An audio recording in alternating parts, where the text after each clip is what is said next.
महाराज शनी जय जय शनी महाराज शनी जय जय शनी महाराज शनी जय जय शनी महाराज शनी जय जय शनी महाराज शनी जय जय शनी महाराज शनी जय जय शनी महाराज शनी जय जय शनी महाराज शनी जय जय शनी महाराज शनी जय जय शनी महाराज शनी जय जय शनी महाराज शनी जय जय शनी महाराज शनी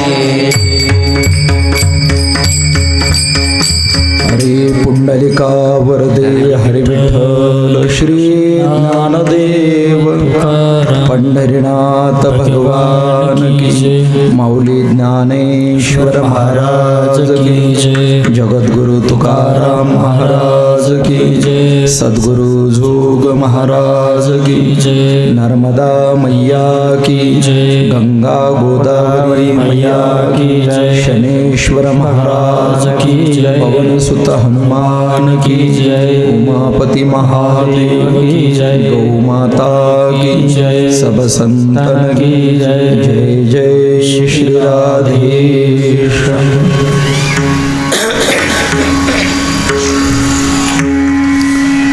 हरि ओम ब्रह्मानंदम परमसुखदं केवलं ज्ञानमूर्तिं द्वन्द्वातीतं गगनसदृशं तत्त्वमस्यादिलक्ष्यम् एकनित्यं विमलमचलं सर्वधी साक्षिभूतं भावातीतं त्रिगुणरहितं सद्गुरुं तन्नमामि वंशी विभूषितकरान्नवनीरदाभा पीताम्बरादरुणबिम्बफलाधृष्टात् पूर्णेन्दुसुन्दरमुखादरविन्दनेत्रात् कृष्णात् परं किमपि तत्त्वमहं न जाने गजाननं भूतगणादिसेवितं कपित्थजम्बूफलचारुभक्षणम् उमासुतं शोकविनाशकारकं नमामि विघ्नेश्वरपादपङ्कजं नमस्ते शारदे देवी सरस्वतीमतिप्रदे वसत्वं मम जिह्वाग्रे सर्वविद्यां प्रदाभो ओम नीलांजनं समाभासं रविपुत्रं यमाग्रजं छायामार्तण्डसम्भूतं तन्नमामि शनैश्वरम् शनी महाराजा नमस्काराधी नका करू कधी वक्रदृष्टी देवदानवासी छळिले क्षणात गुरुशी प्रचिती दाखविले विक्रमासारिखा सत्वशील राणा हा केला घानातील याचा देवदानवासी छळिले क्षणात गुरुशी प्रचिती दाखविले रामदास म्हणे परी हनुमंता थरथरा कापती शनिदेव देवदानवासी छळिले क्षणात गुरुशी प्रचिती दाखविली परम मंगलमय परम पावन परात्पर अखिलेश्वर राजराजेश्वर भगवान शनिदेवाची वाङ्मयीन कथा आपण या आपल्या पुण्यपावन नगरीमध्ये आज तृतीय दिवसाच्या सेवेमध्ये महाराजांची ही दिव्य पावन कथा आणि या कथेचं चिंतन करतोय। शनीश्वर जयंतीच्या या परमपावन पर्वणीवरती हा कथा ज्ञानयज्ञ या ठिकाणी संपन्न होतोय। शनेश्वर हे जे दैवत आहेत या दैवताच्या जन्मकालाचा जो प्रसंग आहे तो विस्ताराने आपण 2 दिवस पाहिलेला आहे। आज मात्र शनी महात्म्य नावाचा असणारा हा छोटासा जो ग्रंथ आहे या ग्रंथाच्या अंतर्गत त्रिविक्रम नावाचे जे राजे आहेत, जे उज्जैनी नगरीवरती ज्यांचं राज्य आहे, अशा असणाऱ्या विक्रम राजाची दिव्य कथा, याचबरोबर शनेश्वर महाराजांची जी ग्रहदशा आहे ती त्यांचे असणारे गुरु महाराज यांना सुद्धा टाळता आलेली नाही. ज्या शनी महाराजांच्या ग्रहदशेचा जो फटका आहे तो प्रत्यक्षात भगवान शिवशंकर परमात्म्याला सुद्धा सोसावा लागला. याचबरोबर त्रैलोक्यचालक भगवान महाविष्णू ज्यावेळी रामरूपाने अवतीर्ण झाले आणि रामरूपाने अवतीर्ण झाल्यानंतर रामरायांच्या जीवनामध्ये सुद्धा साडेसाती आलेली आहे. रावणासारखा असणारा एवढा मोठा राजा असताना सुद्धा रावणाच्या जीवनामध्ये ग्रहदशा कशी आलेली आहे. राजा हरिश्चंद्र यांच्या जीवनामध्ये सुद्धा ग्रहदशा आली, त्यांना सुद्धा ती कशी भोगावी लागली. अनेक असणारे राजेराजवाडे जे आहेत त्यांच्या जीवनामध्ये ही ग्रहदशा कशी झाली याचं चिंतन विस्ताराने आहेत, परंतु सर्व चिंतन आपल्याला करता येणार नाही. आज आपण शनेश्वर महाराजांनी त्रिविक्रम राजाला कशा पद्धतीने पीडा दिली, कथा जरी सर्वांना ज्ञात आहेत तरी सुद्धा ही कथा जो सांगतो त्याच्या जीवनामध्ये सुद्धा महत्त्वपूर्ण आहे. जे या कथेचं श्रवण करतात त्यांच्या जीवनामध्ये सुद्धा महत्त्वपूर्ण आहे. जे या कथेचं आयोजन करतात त्यांच्या जीवनामध्ये सुद्धा महत्त्वपुण्याची प्राप्ती होत असते. शनी महाराजांच्या ग्रहपिढीमधून आणि त्यांची सुटका होत असते. म्हणून असं असणारं दिव्य जे चरित्र आहे, या चरित्राचं चिंतन आपण या ठिकाणी थोडंसं विस्ताराने करूया. हा शनी महात्म्य अतिशय छोटासा अशा पद्धतीचा हा ग्रंथ आहे. प्रत्येकाने आपल्या घरामध्ये हा ग्रंथ ठेवावा. रोज नित्य नेमाने या ग्रंथाचं जर वाचन करता आलं तर अतिशय चांगली गोष्ट आहे. नसेल तर काही ठराविक ओव्यांच्या रीतीने या ग्रंथाचं चिंतन आपण आपल्या जीवनामध्ये करावं. नसेल तर आपल्याला श्रवण करण्यासाठी आज आपल्याकडे मोबाईलसारखी एक चांगल्या पद्धतीची सुविधा झालेली आहे. या मोबाईलच्या माध्यमामधून रोज शनेश्वर महाराजांचं हे महात्म्य आहे आपण श्रवण करावं. ग्रंथकर्ते ह्या ग्रंथाच्या आरंभी नमन करतात. श्री गणेशाय नमः. ओम नमो जिगणनायका एकदंता वरदायका स्वरूप सुंदरा विनायका करी कृपा मजवरी. आता नमो ब्रह्मकुमारी हंसारूढ वागेश्वरी विनाशोभे दक्षिण करी विजयमूर्ती सर्वदा. नमन माझे गुरुवर्या सुखमूर्ती करुणालया. नमो संत श्रोतयांच्या पाया भेद भेदा करोनी. आता नमो श्री पांडुरंगा या वेतवा कथेची या प्रसंगा. निरसोनी माझी या भवसंगा करी कृपा मजवरी. अशा पद्धतीने गणपती बाप्पाला नमन केलेलं आहे.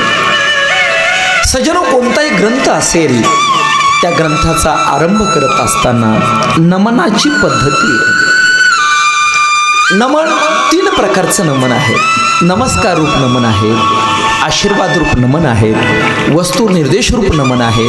यालाच नमस्कार रूप मंगल म्हणतात, आशीर्वाद रूप मंगल म्हणतात, वस्तू निर्देश रूप मंगल म्हणतात. समर्थ श्री रामदास स्वामी महाराज यांनी हनुमंतरायाची जी उपासना आहे ती उपासना गावोगावी पोहोचवलेली आहे. आज बरेच लोक रामदास स्वामींवरती टीका करतात. ठीक आहे, आपल्याला त्याच्यामध्ये जायचं नाही. टीका करणारे जे असतील त्यांची टीका त्यांच्यापाशी. परंतु सज्जनो, ध्यानात ठेवा, रामदास स्वामी काही सामान्य अशा पद्धतीचे संत नाही, फार विशेष पद्धतीचे संत आहेत. त्यांचा संबंध छत्रपती शिवाजी महाराजांशी आला का न आला हा वेगळा मुद्दा आहे.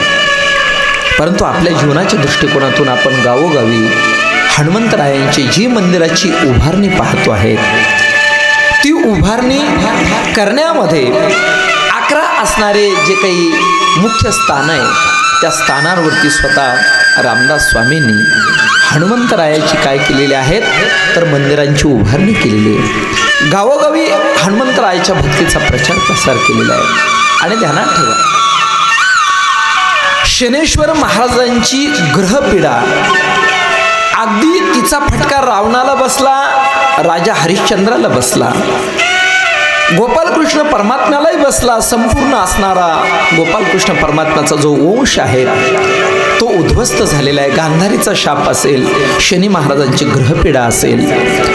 परंतु ज्यावेळेस आमचे शनी महाराज हनुमंतरायाच्या राशीला येतो म्हटल्यानंतर हनुमंत म्हटले चालायचं नाही या ठिकाणी.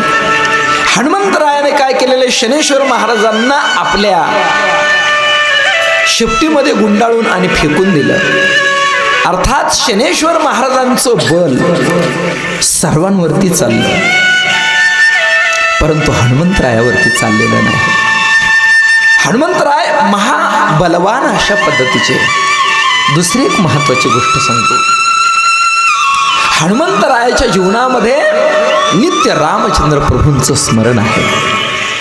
म्हणून जो आपल्या जीवनामध्ये नित्य नियमाने रामनामाचा जप करतो, रामनामाचा म्हणजे रामनामाचाच असा नाही, ज्याचं जे जे आराध्य दैवत असेल. आकाशात पतितं तोयम यथा गच्छति सागरा, सर्वदेव नमस्कारम केशवम पती प्रतिगच्छति. चालतं ना महाराज संगीत, चालतं संगीत. सर्वदेव नमस्कारम केशवम प्रतिगच्छति. जसं पहा, आकाशातून पडलेलं पाणी जल जे आहे ते जसं समुद्राला जाऊन मिळतं, तद्वत त्याच न्यायाने आपण कोणत्याही देवतेला नमस्कार केला तरी तो केशवाच्या प्रती जात असतो. आणि म्हणून तुम्ही कोणत्याही देवाची उपासना करा. मनोवांछित देवता मी पहिल्या दिवशी सांगून गेलो, ज्याची त्याची भिन्न आहे. कोणाला गोपालकृष्ण परमात्मा आवडतील, कोणाला राम आवडेल, कोणाला शनेश्वर आवडेल, कोणाला हनुमंतराय आवडेल. ज्याच्या त्याच्या पद्धतीने ज्याने त्याने आपल्या जीवनामध्ये साधना करावी. आपण जी साधना करतो तीच दुसऱ्याने करावी असा आग्रह जीवनामध्ये धरू नये. मग जो रामनामाचा जप करतो त्याच्यावरती काळाचं बळ चालत नाही, त्याच्यावरती शनेश्वर महाराजांचं बळ चालत नाही. तो 7.5च्या बाधेमध्ये येऊ शकत नाही. मग असे जे हनुमंत आहेत त्यांचा प्रचार प्रसार कोणी केला तर रामदास स्वामींनी केला. मग जर रामदास स्वामींचा उपहास आपण जर करू तर त्याचा राग हनुमंतरायाला आल्याशिवाय राहणार नाही. ध्यानात ठेवा. आणि हनुमंतराय जर कोपिष्ट जर झाले, या ठिकाणी प्रत्यक्षात शनेश्वर महाराजांनी सांगितलेले की जो हनुमंतरायाची उपासना करतो त्याला माझी ग्रहदशा कधी बाधणार नाही, त्याला शनेश्वर महाराजांची ग्रहदशा कधी पीडा करणार नाही. म्हणून सजनो, हनुमंतरायाची उपासना केली तरी सुद्धा शनेश्वर महाराज प्रसन्न होतात. मग हनुमंतरायाचा जर उपहास केला तर शनी महाराजांची कोप त्याच्यावरती झाल्याशिवाय राहणार नाही, पीडा त्याला झाल्याशिवाय राहणार नाही.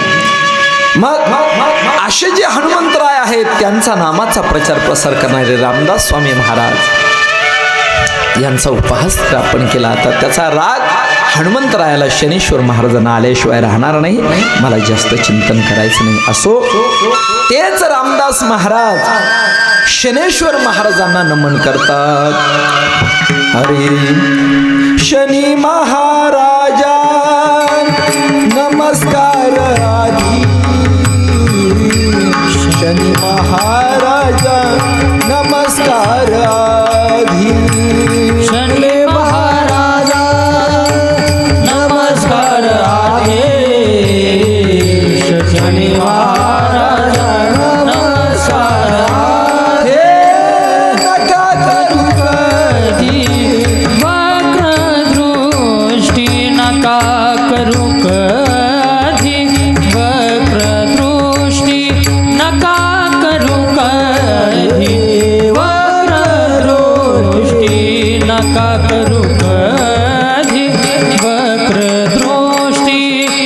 देवदानवासी छळीले क्षणात देवदानवासी छळीले क्षणात देवदानवासी छळीले क्षणात देवदानवासी छळीले क्षणात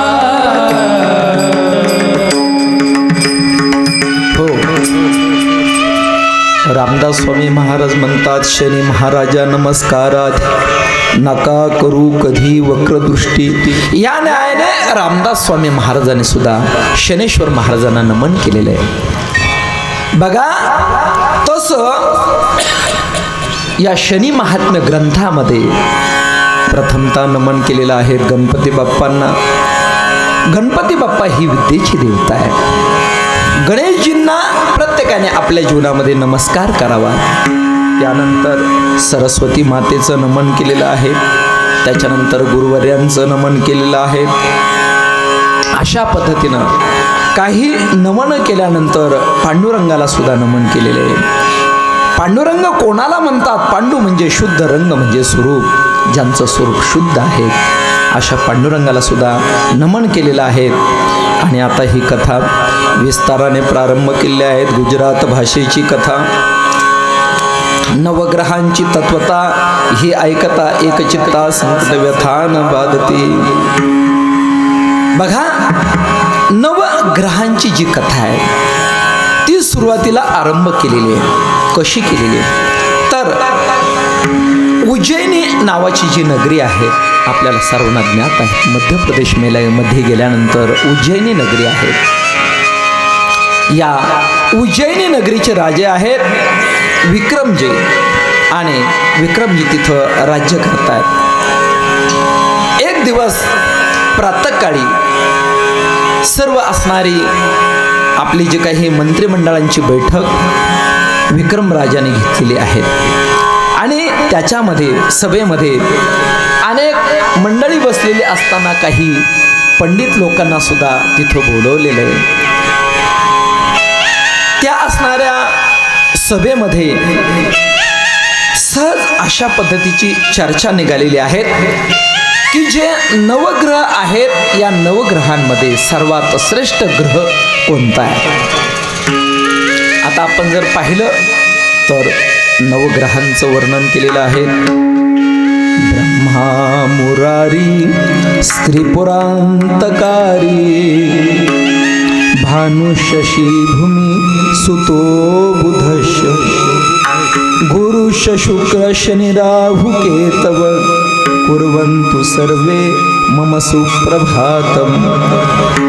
आपली सकाळ जर आपली प्रभात म्हणजे चांगली व्हावी असं जर वाटत असेल तर रोज सकाळी नवग्रहांचं स्मरण प्रत्येकाने केलं पाहिजे.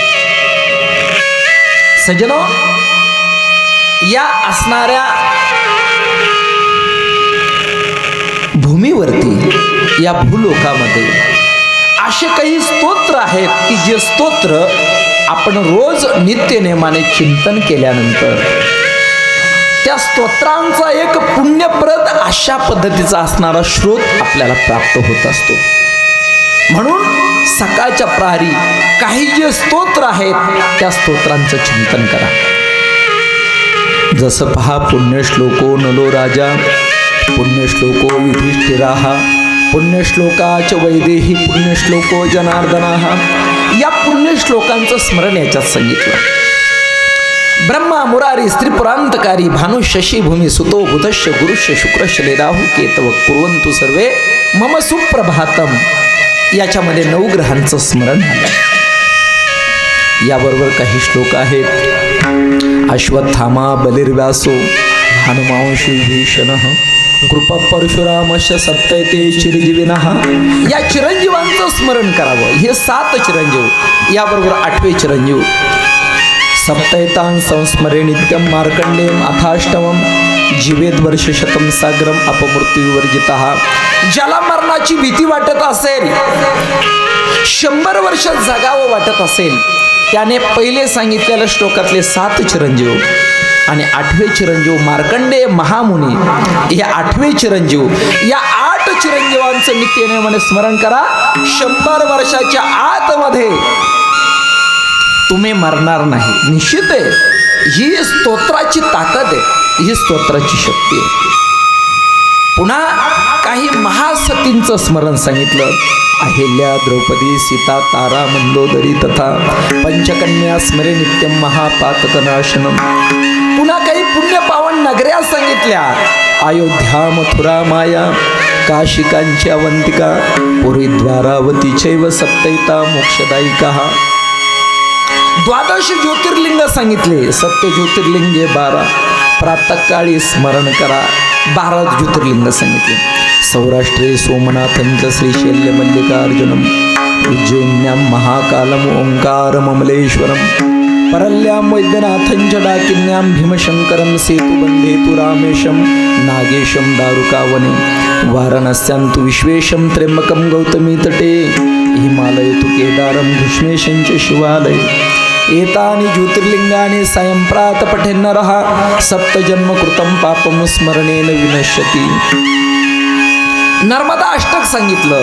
सविंदु सिंधु सुस्कल तरंग भंग रंगितम, विशत्सु पाप जात जात धारी वारी कृतांत काल भूत विहारी वर्मने वजीय पाद पंकज नमामि देवी नर्मदे. सजनो, खूप सुंदर सुंदर स्तोत्र आपल्याला सांगितलेले. या स्तोत्रांचं चिंतन जीवनात करा. सांगण्याचा इत्यर्थ असा आहे की आपली सकाळ, आपली प्रभात सुप्रभात व्हावी असं जर वाटत असेल तर या नवग्रहांचं चिंतन करा. या नवग्रहांमध्ये कोण श्रेष्ठ आहेत, अशा पद्धतीचा विचार त्या सभेमध्ये पुढे आला. आणि पुढे आल्यानंतर एक एक पंडित एका एका ग्रहाचं चिंतन करायला लागलेले आहे. आता यामध्ये सूर्यनारायण भगवान परमात्म्याला आपण आपल्या भूगोलाच्या दृष्टिकोनातून तारा मानतो, परंतु नवग्रहांमध्ये सूर्यनारायण भगवान परमात्मा सुद्धा एक ग्रह स्थितीमध्ये त्यांना मानलेले. सजनो, या ठिकाणी सूर्यनारायणाची जी साधना आहे ती अत्यंत महत्त्वाची.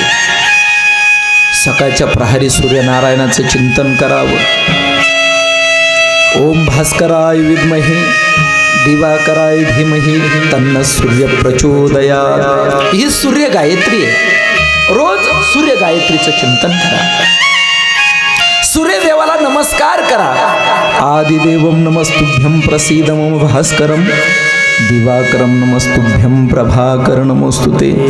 याची फलश्रुती सांगतो. जो रोज सूर्यनारायणाला नमस्कार करतो तो 1000 जन्मात कधी दरिद्री होणार नाही. आदित्यस्य नमस्कारम ये कुर्वन्ति दिने दिने जन्मांतर सहस्रेषु दारिद्र्यम नोपजायते. बघा, जो सूर्यनारायणाला रोज नमस्कार करतो 1000 जन्मात त्याला दारिद्र्य येणार नाही. सजनो, सूर्यनारायणाची जी साधना आहे ती जीवनामध्ये अत्यंत महत्त्वाची आहे. जो सूर्यनारायणाची उपासना करतो तो सशक्त होतो, तो बलशाली होतो. त्याच्या जीवनामध्ये आरोग्य त्याला प्राप्त होत असतं. असं सूर्यदेवाचं महत्त्व आहे. जपा कुसुम संकाशम काश्यपेयम महाद्युतिम तमोरिम सर्व पापम प्रणतोस्मि दिवाकरम. संस्कृत जे नवग्रह स्तोत्र आहेत त्या स्तोत्रामधला पहिला श्लोक हा आहे. जपा कुसुम संकाशम काश्यपेयम महाद्युतिम तमोरिम सर्व पापघ्नं प्रणतोस्मि दिवाकरम. या दृष्टिकोनातून सूर्यनारायणाला रोजचा नमस्कार करा. मग सूर्यनारायण भगवान परमात्मा या ग्रहांमध्ये प्रथम अशा पद्धतीचे ग्रह मानलेले आहेत.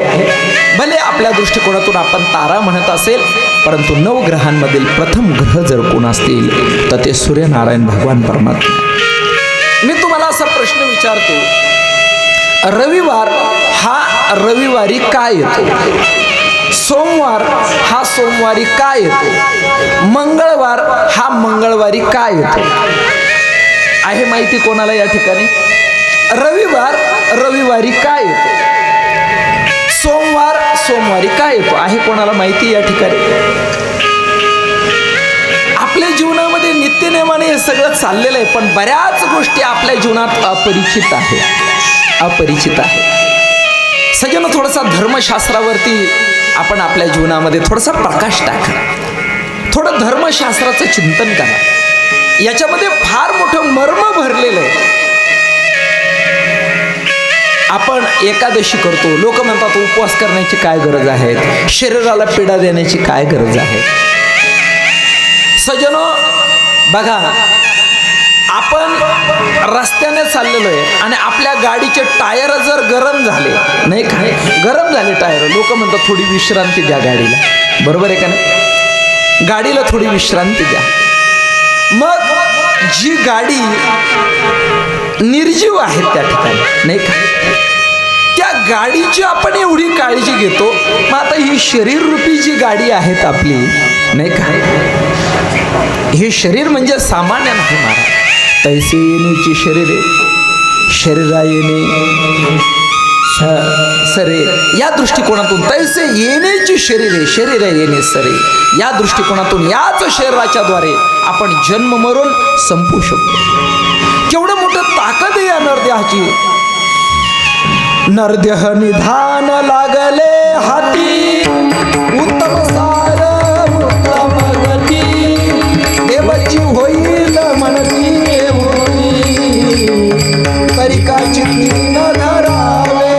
नरदेह निधान लागले हाती, उत्तम सार उत्तम गती, देवची होईल म्हणती ते होती, तरिकाची न धरावे. सज्जनो, ह्या नरदेहाला निधान म्हटलेलं आहे, ठेवा म्हटलेलं आहे.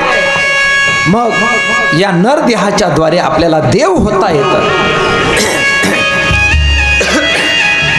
मग असं असणारं हे आपलं जे शरीर आहे, शरीर उत्तम चांगले, शरीर सुखाचे घुसले, शरीरे साध्य होय केले, शरीरे साधिले परब्रह्म, असं हे शरीर आहे. सजनो, देह जरी संत महात्म्याने आपल्याला सांगितलं शरीर दुःखाचे कोठार, रोगाचे भंडार, दुर्गंधीची थार, नाही अपवित्र शरीर आहे, असं जरी असेल तरी या शरीराच्या द्वारे ते उत्तम आहे, चांगलं आहे, देवाची प्राप्ती करून घेता येते.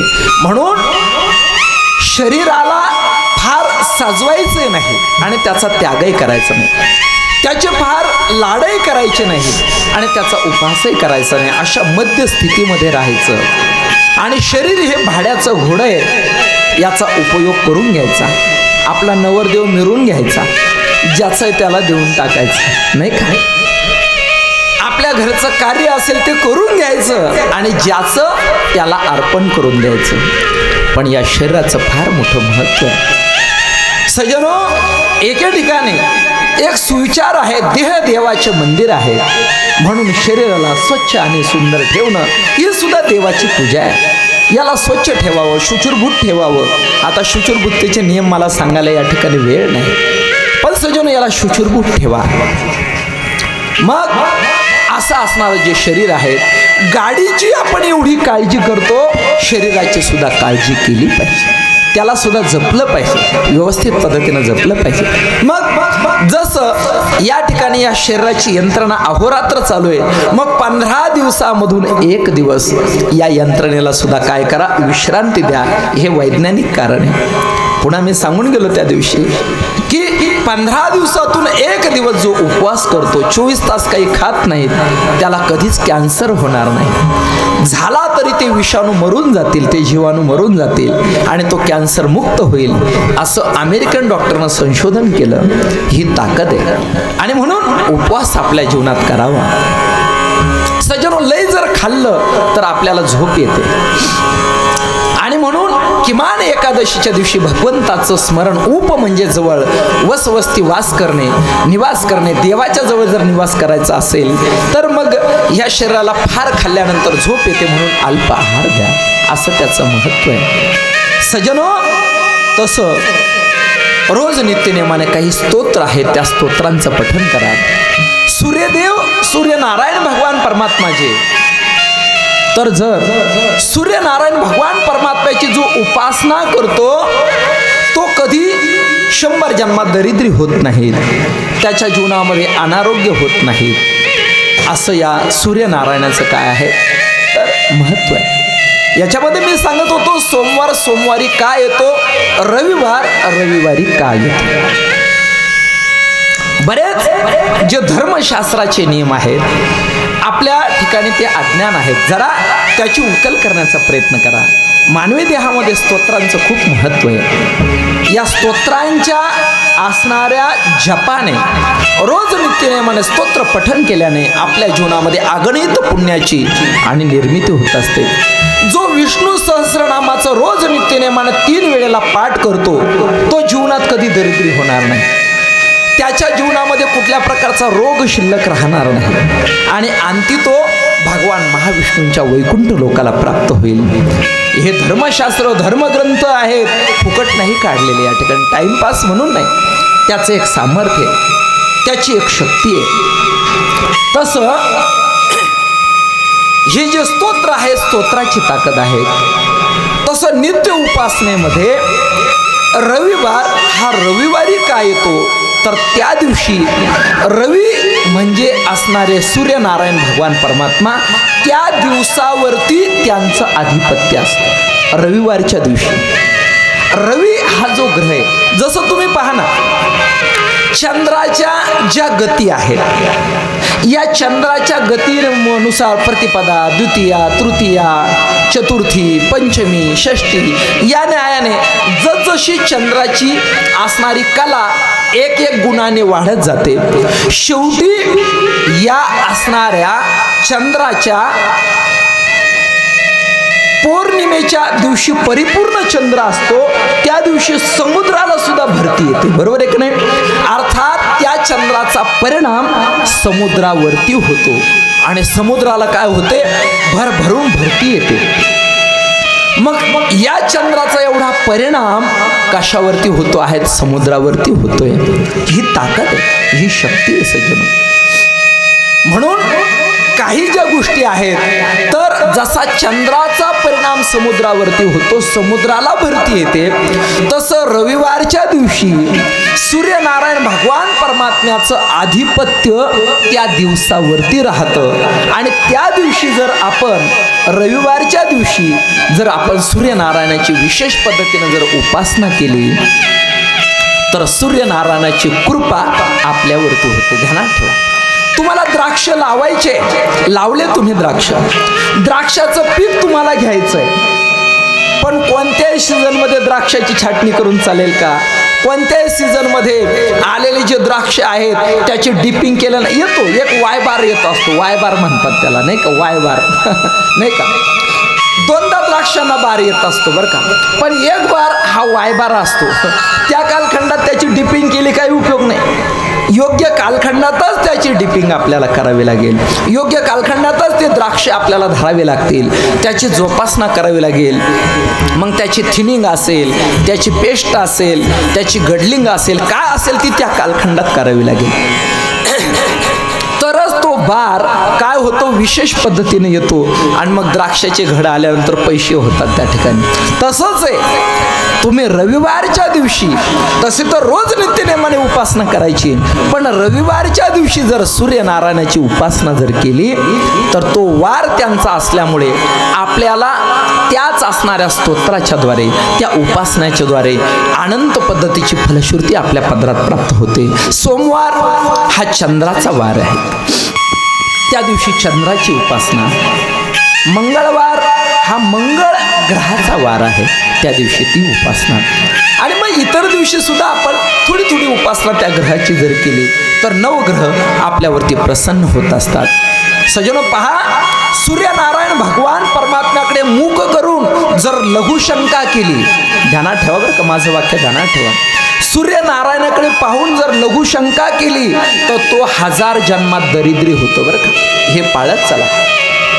काही नियम आहे महत्वाचे. सकाळी 6:30 वाजेपासून संध्याकाळी 6:30 वाजेपर्यंत दिवस मानला जातो. शिव लिखित समयानुसार सांगतो. आणि संध्याकाळी 6:30 पासून दुसऱ्या दिवशी सकाळी 6:30 पर्यंत रात्र मानली जाते. दिवसा लघुशंका करत असताना उत्तर दिशेला मुख करून लघुशंका करावी आणि संध्याकाळी 6:30 पासून सकाळी 6:30 पर्यंत लघुशंका करत असताना दक्षिण दिशेला मुख करून लघुशंका करावी. नियम आहे, इथं नियम आहे. हे जसं भारतामध्ये संविधान पाळावं लागतं, राज्यघटना पाळावी लागते, तसं या विश्वाची जी विश्वघटना आहे त्याच्यामध्ये हे काही नियम आहेत. आपल्याला मानवासाठी हे नियम दिलेले सांभाळा जीवनामध्ये. असो, जास्त मी आता तिकडे जात नाहीत, माझ्याकडे वेळ कमी आहे. सज्जनो बघा, सूर्यनारायण भगवान परमात्म्याचं या ठिकाणी एका पंडिताने सांगितलेलं आहे. प्रथम एक पंडित बोलिला, रवी ग्रह तो असे भला, जो लागे त्याच्या उपासनाला, त्यासी ग्रह पीडा न बाधे. रवी तो सूर्यनारायण, जे नर झाले तत्परायण, त्यांची विघ्ने होती निरसन. महासामर्थ्य रवीचे, आदि व्याधी दरिद्र स्मरण मात्रेची होती दूर. मग उपासना करी जो नर, चिंतिले सर्व अर्थ पुरती. असो, सूर्यनारायणाच्या उपासनेने काय फलश्रुती प्राप्त होते अशा पद्धतीचं चिंतन त्या पंडिताने केलं. तो पंडित खाली बसला, दुसरा पंडित उभा राहिला आणि चंद्राचं वर्णन त्या पंडिताने केलं, मंगळाचं केलं, बुधाचं केलं, गुरुचं केलं, शुक्राचं केलं. यानंतरचं जे वर्णन केलेलं आहे ते राहू आणि केतूचं वर्णन केलं. नवग्रहांमध्ये राहू आणि केतू हे सुद्धा त्या ठिकाणी मानलेले, त्यांची सुद्धा एक पीडा आहे. असो, आपल्याला एवढ्या सखोल भागात जायचं नाही. असं सगळं ग्रहांचं वर्णन केल्यानंतर एक पंडित आणि त्या ठिकाणी उभा राहिलेला आहे. ज्यावेळी तो पंडित उभा राहिला आणि उभा राहिल्यानंतर त्या पंडिताने काय केलेलं आहे तर शनिदेवाचं वर्णन या ठिकाणी करायला सुरुवात केलेली आहे. तव नववा पंडित बोलत, शनी ग्रह श्रेष्ठ अवघ्यांत, बलाढ्य होय अति अद्भुत, न कळे कळा तयाची. तो ज्यावरी करी कृपा, त्यासी सर्व मार्ग असे सोपा, ग्रह दिक्पांवरी छापा, तया शनी ग्रहाचा. बघा, जो शनेश्वर महाराजांची उपासना करतो त्याच्या सर्व असणारे जीवनामधील कठीण मार्ग सुलभ होतील. आणि ज्या शनी ग्रहांची छाप कोणावरती आहेत तर इतर ग्रहांवरती आहेत. आता बघा, शनेश्वर महाराजांची जो उपासना करतो त्याच्यासाठी शनेश्वर महाराज सोपे आहे. पण मात्र ज्यावरी तो कोपासी चढे, तयावरी नाना विघ्ने येती रोकडे, तयाचा संसार बिघडे, न राहे कल्पांती. मात्र शनेश्वर महाराजांचा कोप ज्याच्यावरती होत असतो त्याच्या मात्र संसारामध्ये अनेक प्रकारचे विघ्न येतात, त्याचा संसार बिघडत असतो. शनिदेव महाक्रोधी, ज्याचा पराजय नो हे युद्धी, देवदानवा त्रिशुद्धी दुःखदाता शनिदेव. शनी महाराजांचा कधी पराभव होत नाही अशा पद्धतीचं वर्णन त्या पंडिताने केलं. आणि देव दानव जे आहेत त्यांना सुद्धा काय केलेलं आहे तर शनेश्वर महाराजांनी पीडा दिलेली आहे. जो का भाविका सज्ञान नर, या ग्रहाचा करी आदर, पूजन स्मरण निरंतर त्यावरी कृपा करी शनिदेव. जे आपल्या जीवनामध्ये साधक शनिदेवाचा काय करतात तर आदर करतात, त्यांच्या जीवनामध्ये शनिदेवाची निरंतर अशा पद्धतीची कृपा आणि शनिदेव करत असतात. आता शनेश्वर महाराजांचं वर्णन केलेलं आहे. शनेश्वराची मूर्ती काळी, तो जातीचा होयतील, चरण पंगू सुरत चांगली, पूजा करी काळ भैरवाची. शनेश्वर महाराज ही काळ भैरवाची पूजा करतात आणि त्यांची मूर्ती कशी आहेत काळी. आपण काल सांगून गेलो शनेश्वर महाराजांची मूर्ती काळी का आहेत तर त्यांची असणारी पत्नी, त्यांची असणारी आई म्हणजे सूर्यनारायणाची पत्नी आणि शनेश्वर महाराजांची आई, तिचं नाव आहे छायादेवी. आणि छायादेवी ही संध्या मातेची प्रतिकृती आहेत. काल आपण सांगून गेलो प्रतिकृती असल्यामुळे प्रतिकृती ही त्या ठिकाणी मलिन असते, काळ्या स्वरूपाची असते. आणि त्या छाया मातेनं आपल्या जीवनामध्ये उन्हामध्ये बसून आणि उपवास तापवासादी केल्यामुळे त्याचा परिणाम शनेश्वर महाराजांची मूर्ती त्या ठिकाणी काळ्या स्वरूपाची जन्माला आलेली आहे. असो, या शनेश्वर महाराजांचं वर्णन केलेलं आहे. त्याची दृष्टी पडे जयावर करी तयाचा चकनाचूर, अथवा कृपा करी जयावर तयासी सर्व आनंद प्राप्त होय. शनेश्वर महाराजांची जी दृष्टी आहे, काल आपण पाहिलं शनेश्वर महाराजांच्या 8 पत्न्या आपण काल सांगितल्या. बडी पनोती छोटी पनोती ह्या 2 पत्न्या पण सांगितल्या.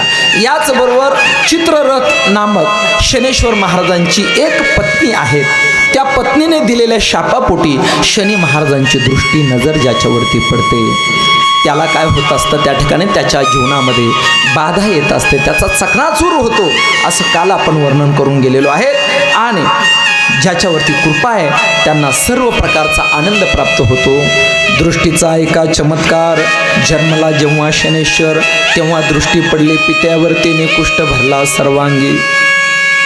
शनेश्वर महाराजांचा जन्म झाल्यानंतर ज्यावेळेस छाया मातेनं शनेश्वर महाराजांना आणि सूर्यनारायणाच्या हातामध्ये दिलं त्यावेळेस शनेश्वर महाराजांची दृष्टी सूर्यदेवावरती पडली. त्याचा परिणाम सूर्यदेवाच्या सर्वांगामध्ये कुष्ठ भरलेला आहे. पित्याचा रथी होता जो सारथी, तो पांगळ झाला निश्चिती, अश्वांच्या नेत्रांपती अंधत्व आले तत्क्षणी. बघा, शनेश्वर महाराजांची दृष्टी ज्या वेळेस सूर्यनारायणाच्या सारथ्यावरती पडली तर ती पडल्यानंतर तो पांगळा झाला आणि सूर्यनारायणाच्या रथाचे जे अश्व होते त्यांच्यावरती ज्यावेळेस दृष्टी पडली त्यावेळेस त्यांना अंधत्व आलं. तेव्हा त्यांनी उपाय केले फार, तरी गुण न यायचे अनुमात्र, जव दृष्टी फिरवी शनेश्वर तवती घेई आरोग्य झाले. मग त्यांनी या असणाऱ्या दशेमधून बाहेर पडण्यासाठी बरेच उपाय केले, परंतु शनेश्वर महाराजांची पुनश्च कृपा झाल्यानंतरच त्या असणाऱ्या आपल्या दोषामधून त्यांचं निवारण झालं.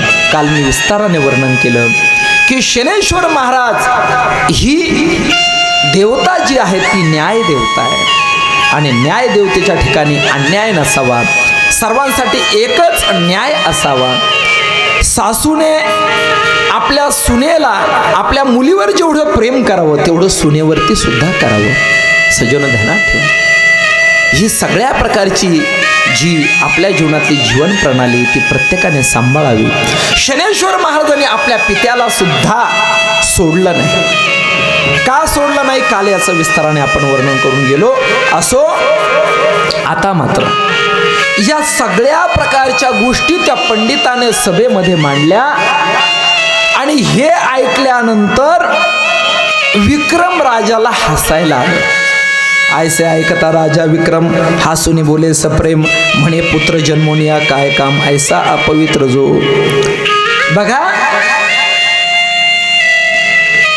राजा त्रिविक्रम म्हणतायत असा पुत्र काय कामाचा की ज्याची दृष्टी आपल्या पित्यावरती पडल्यानंतर पित्याच्या अंगामध्ये कुष्ठ भरलं. मुलाने वडिलांची सेवा करावी का वडिलांना त्रास द्यावा, तर सेवा करावी, नाही का, सेवा करावी. पण सजनो ध्यानात ठेवा, वडिलांची सेवा करावी ही गोष्ट महत्वाची, पण वडिलांनी सुद्धा आपल्या मुलाची अपकीर्ती होऊ नये असं जीवनामध्ये वागावं. ध्यानात ठेवा, हे वडिलांचं पण कर्तव्य आहे. आपण एका अंगाने पाहतो, पण काही अंगाने जर पाहिलं तर बरेच असे बाप आहेत का ते रोज चौकामध्ये पारायण करतात, रोज चौकात पारायण करतात. तुम्हाला पारायण करणं काही वाईट आहे का? ज्ञानेश्वरीचं पारायण केलं तर चांगलं, पण हे पत्त्याचं पारायण करतात राजा राणी आणि गुल्ल्या. बरोबर आहे का? अरे, आपल्यामुळे जर आपल्या मुलाला, आपल्या मुलींना जर खाली पाहावं लागत असेल तर याचा विचार जरा वडिलांनी करा ना. याचा विचार बापाने पण केला पाहिजे, योग्य पद्धतीने जीवनामध्ये वागलं पाहिजे. त्या ठिकाणी सजनो ध्यानात ठेवा, वडिलांचं पण कर्तव्य, आईचं पण काही कर्तव्य आहे त्या ठिकाणी. म्हणून आई वडिलांनी सुद्धा योग्य पद्धतीचं कर्तव्य आपल्या जीवनामध्ये पाळावं, जेणेकरून आपल्या मुलाचा कुठल्याही प्रकारे अपमान होणार नाही असं जीवन आईवडिलांनी जगावं. आणि मुलाने सुद्धा आपल्या आईवडिलांची अपकीर्ती होऊ नये अशा पद्धतीचं जीवन त्या ठिकाणी जगावं. काही सुपुत्र जन्माला आले नाही का, धन्यवंशी जन्मला भगीरथ, गंगा आणून पूर्वज केले मुक्त. सज्जनो, त्या असणाऱ्या वंशामध्ये भगीरथ नावाचा राजा जन्माला आला. त्याने आपल्या पूर्वजांच्या उद्धारासाठी आणि गंगा त्या असणाऱ्या भगवान शंकराच्या जटेमधून पृथ्वी तलावरती आणली.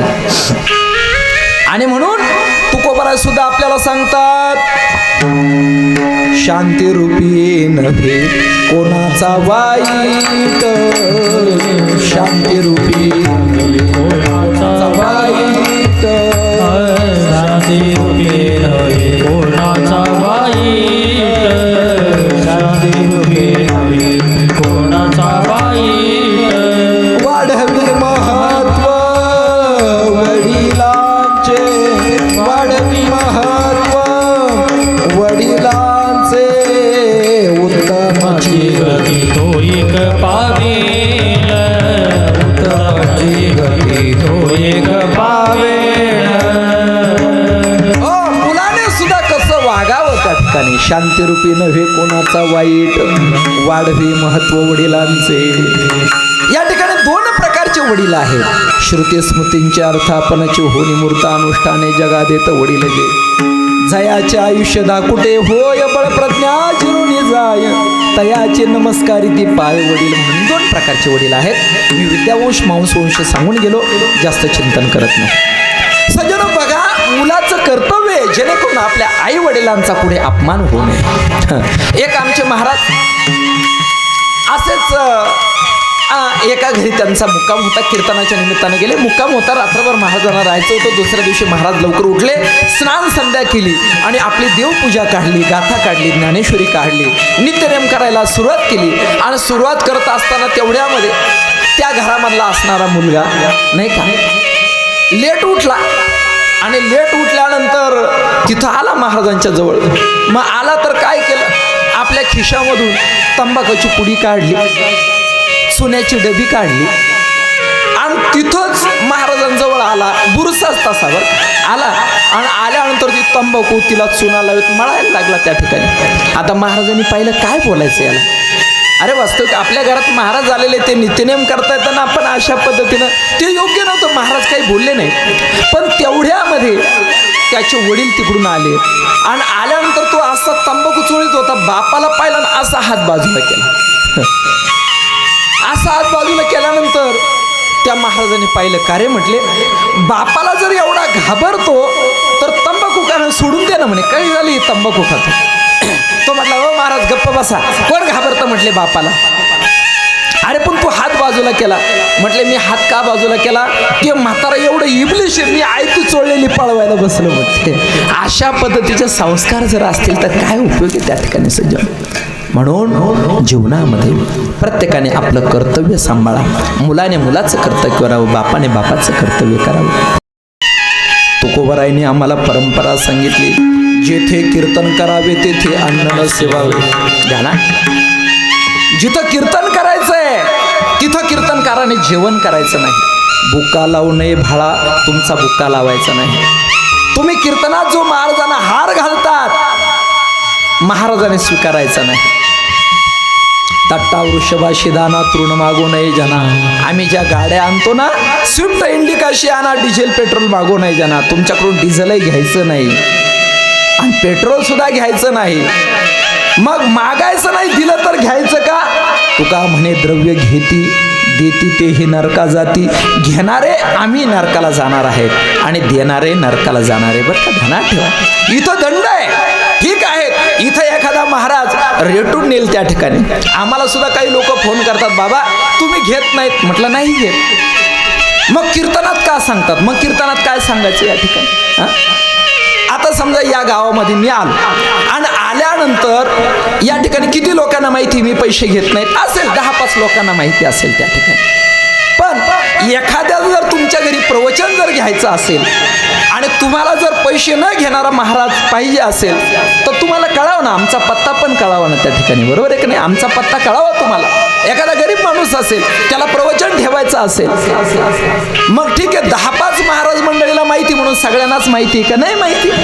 म्हणून आम्ही सांगत असतो महत्वाची गोष्ट अशी आहे. का सांगतो याचं कारण असं आहे, काही लोक काय करतात, आमच्या तारखा घेतात आणि तारखा घेतल्यानंतर आयोजक मंडळामध्ये काय करतात, ते आयोजन मंडळाला सांगतात नाही महाराज इथं घेत नाही, पण मग त्यांच्या आश्रमावर आम्ही नेऊन देतो.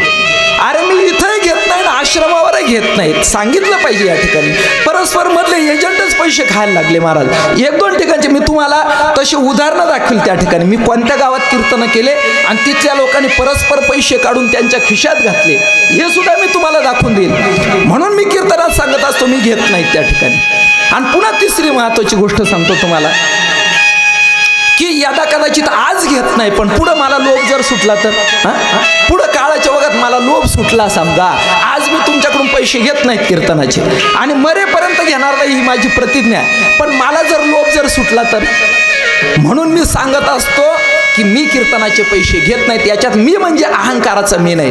पण तुम्ही माझा कान पकडायचा महाराज, तुम्ही अनकुटे गावामध्ये बोलले होते की तुम्ही मरेपर्यंत कीर्तनाचा 1 रुपया घेणार नाही आणि आता तुम्ही कसे पॅकेट घ्यायला लागले. म्हणून याच्यासाठी मी उघड सांगतो कीर्तनामध्ये, प्रवचनामध्ये, कथेमध्ये की मरेपर्यंत तुमच्या 1 रुपयाला मी स्पर्श करणार नाही, कीर्तनाचा 1 रुपया घेणार नाही. आता याच्यात काय वावगं आहे बरं, काय वावगं आहे हे कीर्तनामध्ये सांगणं. तरी तुम्ही बघा, जेथे कीर्तन करावे तेथे अन्न न सेवावे या अभंगावरती 650 लोकांनी कमेंट्स टाकल्या. आता ते आम्ही वाचत नाही, तिकडे दुर्लक्ष करत असतो त्या ठिकाणी. मला वाटतं जर समजा 649 लोक जर आम्हाला चांगलं म्हणतात, एखादा वाईट म्हटलं ना आम्हाला काय फरक पडतो त्या ठिकाणी. आता हे कीर्तनात सांगितलं बा मी कीर्तनाचे पैसे घेत नाहीत. कालच एक महाराजांचा फोन आला, मग तुम्ही तुमच्या तोंडानं का सांगतात. अरे का सांगतो, याच्यासाठीच मी सांगतोय त्या ठिकाणी का पुढं मला दुर्बुद्धी होऊ नये कीर्तनाचे पैसे घेण्याची.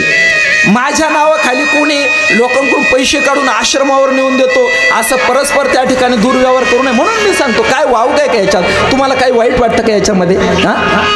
सजनो, लोक दोन्ही बाजूने त्या ठिकाणी पैसे घेणाऱ्याला नावं ठेवतात आणि न घेणाऱ्याला नावं ठेवतात. कसं वागावं महाराज मंडळी, कसं वागावं त्या ठिकाणी, फार अवघड गोष्टी या ठिकाणी. सजनो, चांगलं वागणं सुद्धा या जगामध्ये वाईट व्हायला लागलेले त्या ठिकाणी. बरं, मी माझ्या कीर्तनात बोलतो, यांना काय फरक पडतो त्या ठिकाणी.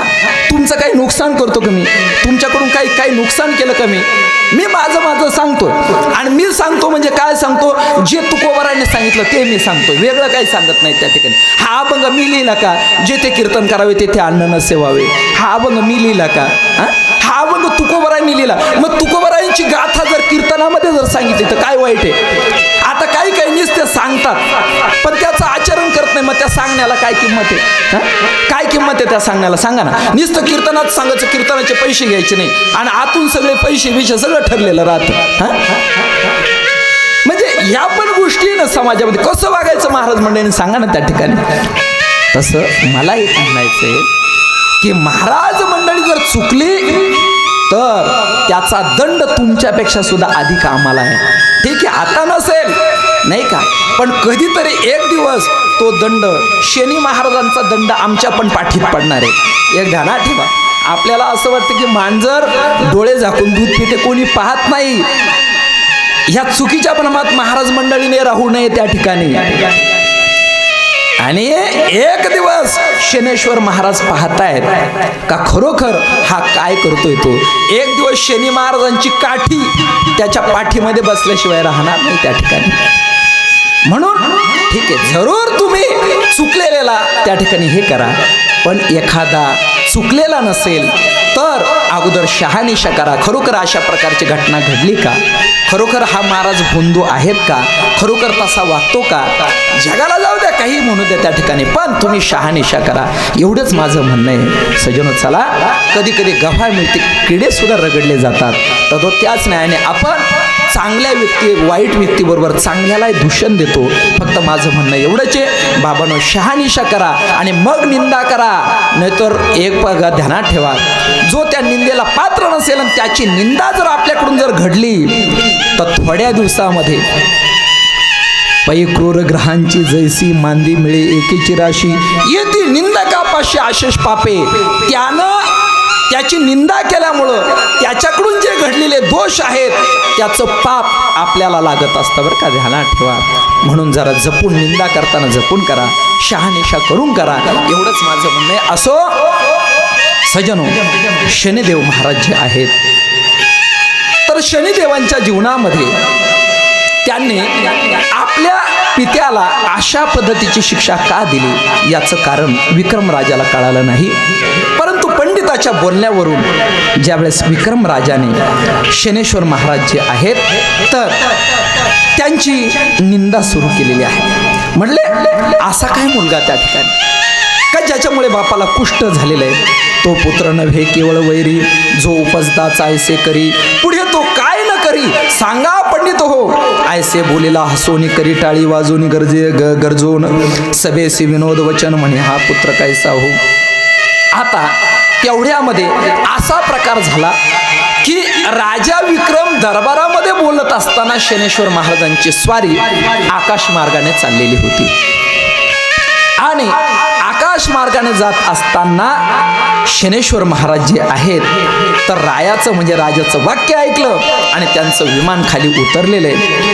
अकस्मात सभेमध्ये येऊन आणि ज्यावेळेस शनेश्वर महाराज आलेले आहेत त्यावेळेस सर्व पंडित उठून उभे राहिले आणि म्हटले पहा प्रत्यक्षात या ठिकाणी शनिदेव आलेले आहेत. राजा सुद्धा उठला आणि राजाने नमन केलं, पण शनिदेव मात्र आता कोपिष्ट झालेले होते. मग राव उठे झडकोरुणी जाऊनी नमन करी चरणी, तव टाकीला झडकारोनी शनिदेवाने. शनिदेवाने तात्काळ त्यांना झिडकारलेलं आहे आणि सांगितलं राजा अरे मस्त होऊन या ठिकाणी काय करतो आहेस तू, टवाळी करतोय. काही गोष्टी शिकण्यासारख्या आहे बरं का, ध्यानात ठेवा. कोणाची निंदा करू नका, कोणाची टिंगल टवाळी करू नका, व्यर्थ करू नका जीवनामध्ये. आता मात्र शनेश्वर महाराज आले आणि राजाला झिटकारून टाकले, हे मस्त होऊन माझी टवाळी करतो काय, आता बघ माझा चमत्कार काय आहे. तू फार करीतोसी टवाळी नसतीच चढविली कळी, तरी कन्या राशीस मुळी तुझला ग्रह मी आलो. आता पाहे माझा चमत्कार, तू नको करू गर्व फार, ऐसे वदोनी अति सत्वर विमान रूढपै झाले. आणि मग शनेश्वर महाराज आपल्या विमानावरती बसले निघाले, पण राजा काय झालेला आहे चरणाला लागलेला आहे. तो राव लागे चरणासी म्हणे कृपा करावी दिनासी, अन्याय घाली पोटासी कृपाळुवा शनिदेवा. तरी तो न मानेच शनिदेव म्हणे मी तुझ दाखवीन अनुभव. तेव्हा म्हणे खिन्न झाला राव चिंता मानसी फार करी. मग म्हणत असे पंडितांना आम्ही महाग्रह उगाची छळीला, तो आता कष्टविला आम्हाला तरी कैसे करावे आता. आता बघा राजाकडून निंदा होऊन गेली आणि राजाच्या लक्षात आलं की आता मात्र शनिदेव माझ्यावरती आणि कोपिष्ट झालेले, आता काय होईल काही सांगता येत नाहीत. पण आता काय करावं, राजाला त्या ठिकाणी चिंता पडलेली. राजाने सभेचं विसर्जन केलं आणि राजा आपल्या मंदिरामध्ये निघून गेले. नंतर संध्या स्नान केलं, भोजन केलं आणि त्यानंतर पलंगावरती पडलेले आहेत, शयन केलेलं आहे. असं करता करता 1 महिना त्या ठिकाणी काय झालेला आहे. आता मात्र राजा विक्रम जे आहेत तर त्यांना 12व्या क्रूरस्थानी आणि शनी महाराज त्या ठिकाणी आलेले आहेत. आता या असणाऱ्या शनी महाराजांची जी 7.5 वर्ष 7.5ची जी आहेत ती आता राजाच्या जीवनामध्ये येणार होती. पंडितांनी सांगितलं तुम्ही विनोदाने आणि शनी महाराजांना हसलेले आहेत, आता तो तुम्हाला कष्टवल्याशिवाय राहणार नाही. मग आता या कष्टातून बाहेर पडण्यासाठी काय उपाय करावा. सज्जनो, चूक प्रत्येकाच्या जीवनामध्ये झालेली आहे. आज आपल्या जीवनामध्ये आपण चुकलेलो आहे, प्रत्येक जण चुकलेला आहे. चुकला म्हणूनच जन्माला आला. बरं, जीव चुकला म्हणूनच जन्माला आला. आम्ही काय जन्माला आलो तर आपल्या जीवनामध्ये चूक झालेली. चुकीचाच हा काय आहेत प्रकार आहेत म्हणून मनुष्य जन्माला येतो. जन्माला येणं चांगलं नाही सजनो, जन्माला येणं चांगलं नाही. का चांगलं नाही याचं कारण असं आहे सजनो, जन्माला येणं दुःखप्रद, मरणाचं दुःख त्याच्यापेक्षा अधिक आहे आणि मध्यंतरी कितीतरी प्रकारचे दुःख आहे. तुकोबारा सांगतात अनेक दुःखे सांगू मी किती, अनेक दुःखे सांगू मी किती, अनेक दुःखे सांगू मी किती, अनेक दुःखे सांगू मी किती. संसाराची स्थिती सगळं संसाराची स्थिती, सकळ संसाराची स्थिती, सकळ संसाराची स्थिती. पाहे पाषाण फुटते भय काप चित्ती भरला असे नसाये पाषाण फुटते भय काप चित्ती भरला असे नसाये पाषाण कितीतरी प्रकारच्या दुःखाला आपल्याला सामोरं जावं लागतं. अनेक दुःखे सांगू मी किती, ते जगन्नाथ अण्णा पवार खूप सुंदर दृष्टांत सांगायची वेळ आपल्याकडे कमी. खूप सुंदर दृष्टांत आहे महाराज, एकापेक्षा सुंदर आहेत, आपल्याकडे वेळ कमी आहे. अनेक दुःखे सांगू मी किती, सकळ संसाराची स्थिती नसाये पाषाण फुटते भयकाप जिथे भरला असे. एखादा गृहस्थ महिनाभर बाहेर गावी जातो, तिकडून आल्या आल्या पत्नी म्हणते, अहो पहा तुम्ही महिनाभर बाहेर गावी गेले, घर नुसतं वसवस करत होतं, मला करमतच नव्हतं, बरं झाले आले तेवढे भांडे धुवून घेता का, नाही का. हे सगळे दुःखाचे महाराज त्या ठिकाणी, नाही का, दुःखाचे. खूप सुंदर उदाहरण आहे, जाऊ द्या, आपल्याला या ठिकाणी वर्णन करायला वेळ नाही. सज्जनो, अनेक दुःखे सांगून किती, सगळं सगळं सगळं दुःख प्रत्येक जन्माला येणं दुःख आहे, मध्यंतरी सर्व दुःखच आहे. आणि मरण कालखंडामध्ये एक एक रोमाचे ठाई शत विंचवाचा दोष पाही. सज्जनो, एका मानवी शरीरावरती 3.5 कोटी रोम आहे, एका रोमाच्या ठिकाणी 100 विंचू चावल्याचं दुःख, 100 गुणिले 3.5 कोटी, किती विंचू चावल्याचं दुःख होतं. मरण कालखंड फार भयानक. आणि सज्जनो, जीवनामध्ये प्रत्येकाला हे कर्म जे आहेत ते भोगावंच लागतं. अवश्यम भावी भावानाम प्रतिकारो भवे दिदी तदा दुःखर्न लिपेरन नलराम युधिष्ठिरा, नाही का. अवश्यम एव भोक्तव्यम कोटी कर्म शतैरपि. माणसाने केलेलं कर्म त्याला भोगावंच लागतं, भोगावंच लागतं आणि भोगावंच लागतं. सज्जनो, बघा, काही लोकांच्या बाबतीमध्ये आपण जर पाहिलं तर त्यांचा एकच डोळा का जातो, एकच पाय का जातो. म्हणजे मी कोणावरती विकृती म्हणून बोलत नाही. का असं होतं, का असं होतं, त्याचं कारण असे की मनुष्य ज्या अवयवाने जे चुकीचं कर्म करतो त्यानुसार त्याच्या शरीरामध्ये त्याला उभं आयुष्य ते भोगावं लागतं. काय झालं, मारवाड प्रांतामधली एक घटना आहे. ती घटना अशी एका कवीने वर्णन केलं. आंबू गिरे पेडसू देख्या 2 जना, देख्या सो दवड्या नाही दवड्या 2 जना, दवड्या सो पाया नाही पाया 2 जना, पाया सो खाया नाही खाया घनो जना, खाया सो रस चाख्या नाही चाख्या 1 जना, चाख्या सो पकडी जा नाही पकडी जा 2 जना, पकडी जा सो कुटी जा नाही कुटी जा 2 जना, कुटी जा सो रोया नाही रोया 2 जना.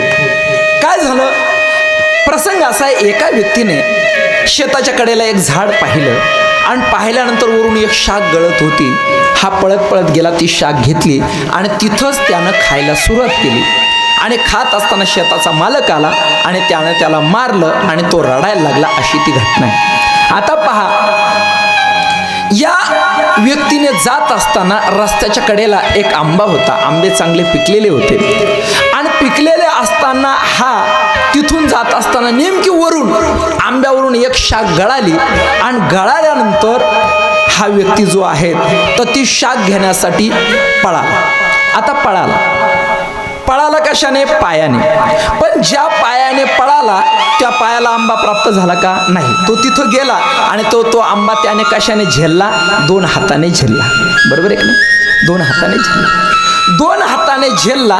पण खात असताना त्याने हाताने खाल्ला का, नाही, मुखाने खाल्ला. आणि तो चावत असताना म्हणजे त्या ठिकाणी कशाने चावला, तर आपल्या दातांनी. मग खाल्ला कोणी, 32 दातांनी. 32 दातांनी खाल्ला. पण त्याची चव दाताला कळाली का, त्याची चव दाताला कळाली नाही. मग ती चव कोणाला कळाली, जिभेला कळाली. जिभेला कळाली. पण तेवढ्यामध्ये शेताचा मालक आला. मग त्यानं त्याची जीभ धरायला पाहिजे होती ना. हीच जीभ, हिनंच तो आंबा घ्यायला कारणीभूत पाडलं ना. मग तिला, पण त्यानं काय केलं, त्याचे 2 बाहू पकडले. का रे, या ठिकाणी न विचारता हा आंबा घेतला. मग त्यानं त्याचे 2 बाहू पकडले. 2 बाहू पकडले. पण त्या 2 बाहूला त्यानं मारायला पाहिजे होतं ना. त्यानं त्याचे 2 गाल झोडायला सुरुवात केली.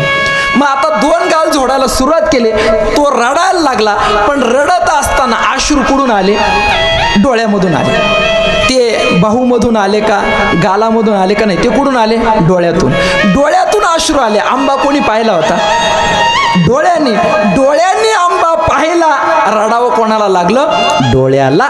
तसं ज्या इंद्रियाच्या द्वारे आपण जे कर्म करतो ते कर्म बरोबर त्या इंद्रियाला काय करावं लागतं?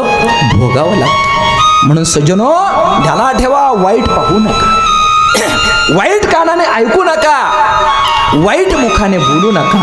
पूर्वीच्या कालखंडात 3 माकडं दाखवले जायचे. एक माकड सांगायचं डोळ्यावरती हात ठेवलेलं, ते सांगायचं वाईट पाहू नको. कानावर हात ठेवलेलं माकड सांगतं वाईट ऐकू नको.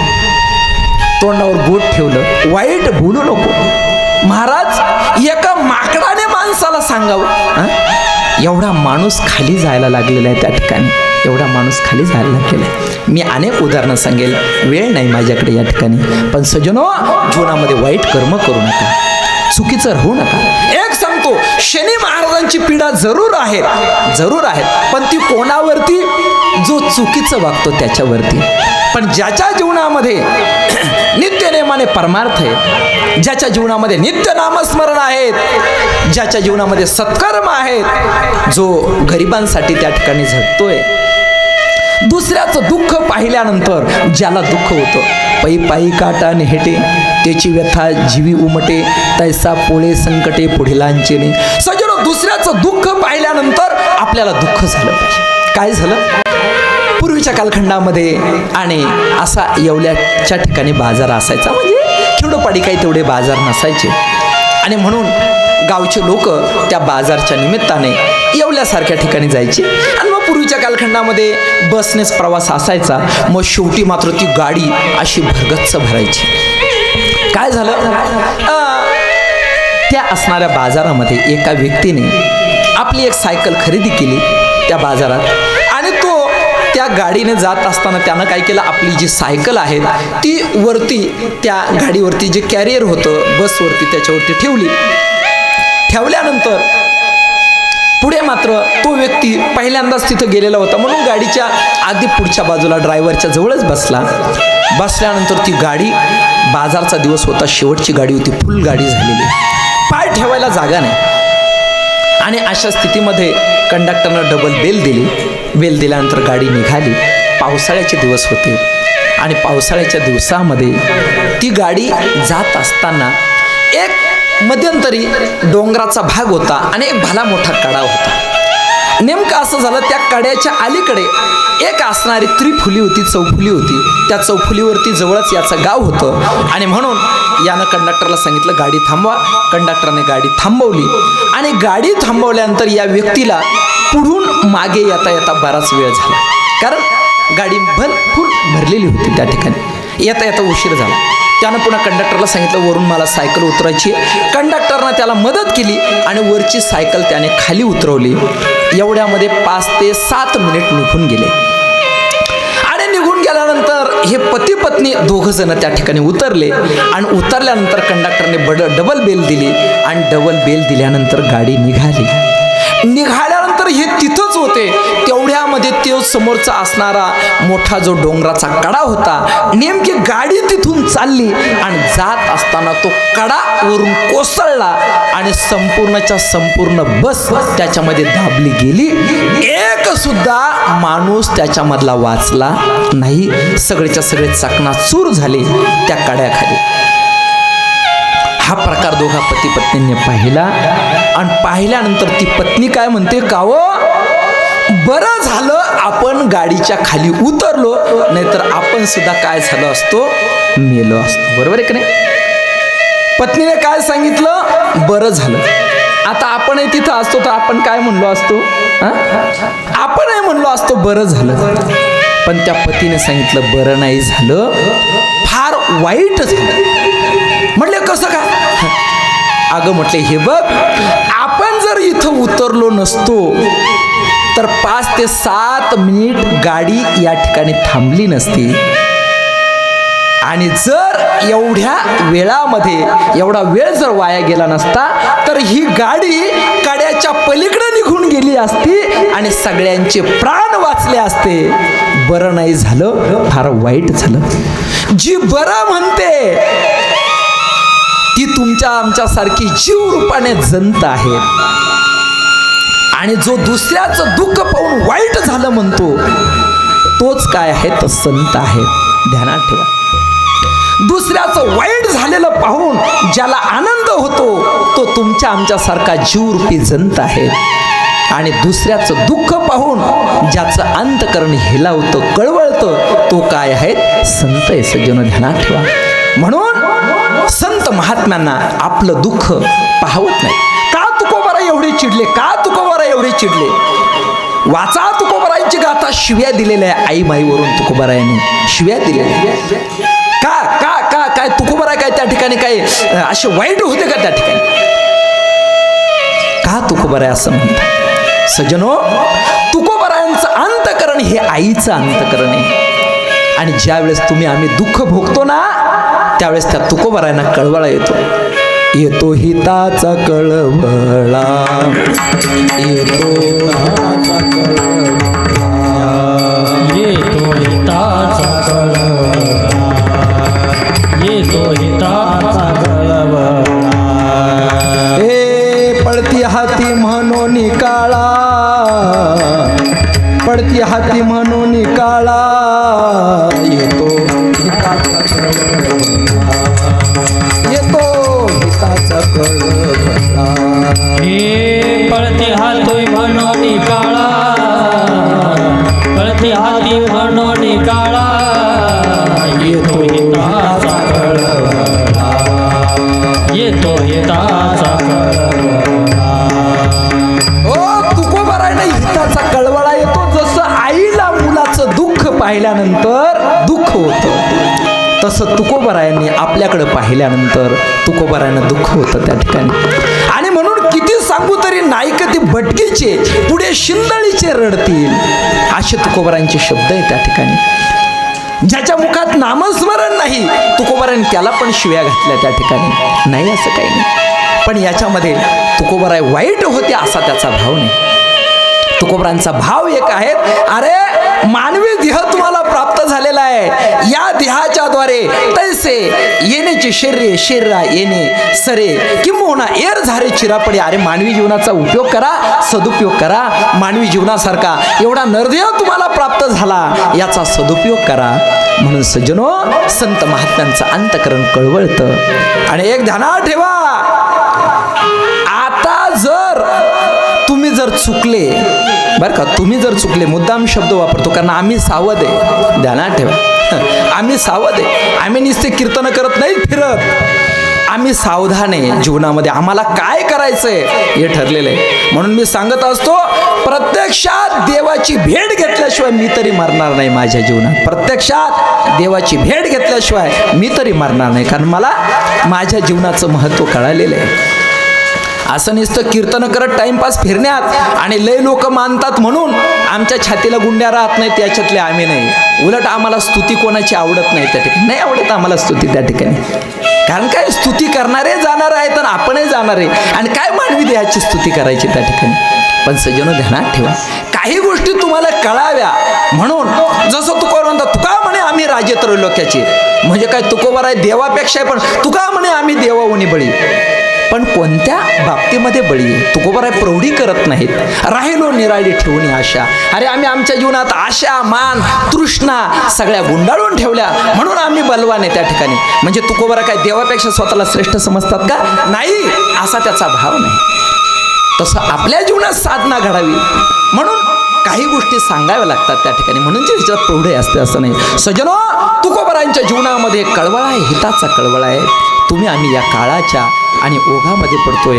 जन्माला येण्यासारखं वाईट नाही, मरताना एका एका रोमाच्या ठिकाणी 100 विंचू चावल्याचा आणि एवढा त्रास होतो. 3.5 कोटी रोम गुणिले 100 विंचू. अरे किती दुःख असेल. आता तरी विचार करणार का नाही तुम्ही? आता तरी विचार करणार तुम्ही? कीर्तन सुद्धा टाइमपास म्हणून तुम्ही ऐकणार या ठिकाणी. टाइमपास म्हणून तुम्ही कीर्तन ऐकणार. कथेचा विक्रा तुम्ही करणार या ठिकाणी. जरा सावध व्हा. याच्यासाठी हा मार्ग नाही सज्जनो, याच्यासाठी हा मार्ग नाही. अरे जीवनमुक्त होण्यासाठी ही कीर्तन परंपरा आहे. जीवनमुक्त होण्यासाठी या कथा आहे. आणि आता जर नाही होणार तर तुकोबार सांगतात, तुका म्हणे पुढे काही वाट नाही यावरी. ध्यानात ठेवा, ऐसे गाओ न करा काही पुढे नाही नाश ज्या विश्वंभरा शरणागत भूत जात वंदोनी श्रुतीचे का नेगा फळ सार मूळ जाणोनी तुका म्हणे पुढे काही वाट नाही यावरी. एकदा मानवी देह जर गेला तर काय कुत्र्याच्या युनिट परमार्थ करता येतो का? डुकराच्या जन्मात परमार्थ करता येतो का? अरे गाय पवित्र असेल तिला सुद्धा परमार्थ करता येतो का? नाही करता येत. म्हणून पुढे वाट नाही.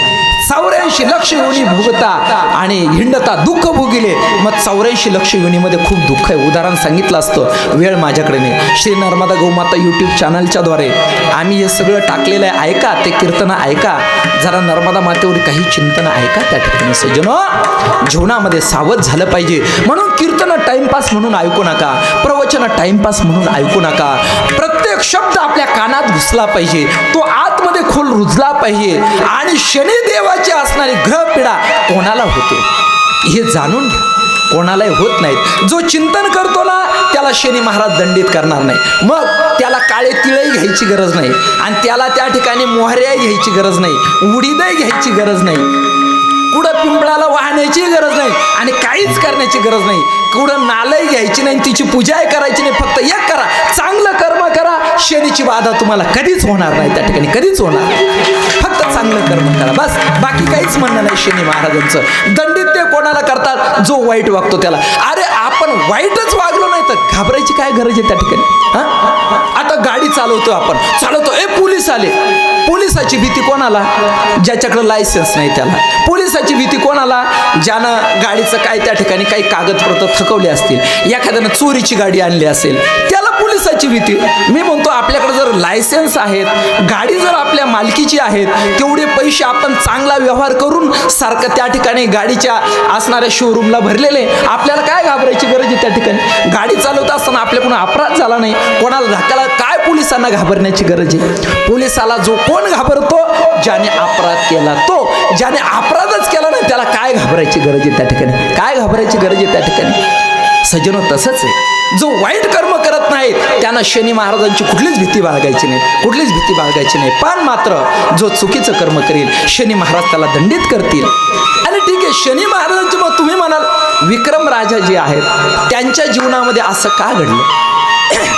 तर सज्जनो, मानवी जीवनामध्ये या जन्मात जरी अपराध झाला नसेल तर कधी कधी पूर्व जन्मामध्ये अपराध होतो. ध्यानात ठेव.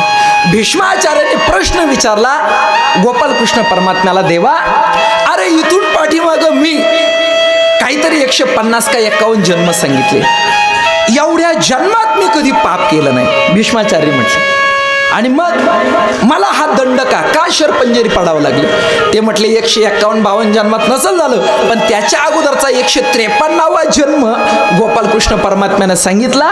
त्यावेळेस तुमच्याकडून काय अपराध झाला आणि त्या अपराधाचा परिणाम म्हणून तुम्हाला या ठिकाणी शरपंजेरी पडावं लागलं. सजनो, तसा मागच्या जन्माचा अपराध असतो.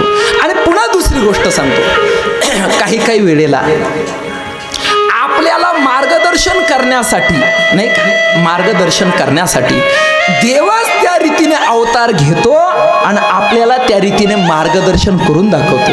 आता राम परब्रह्म आहे महाराज, पण परब्रह्म असताना रामाला सुद्धा या ठिकाणी आचरण करत असताना, नाही का, हाय सीते म्हणावं लागलं, झाडांना कवटाळावं लागलं. एवढे राम काय एवढे स्त्री लंपट होते का?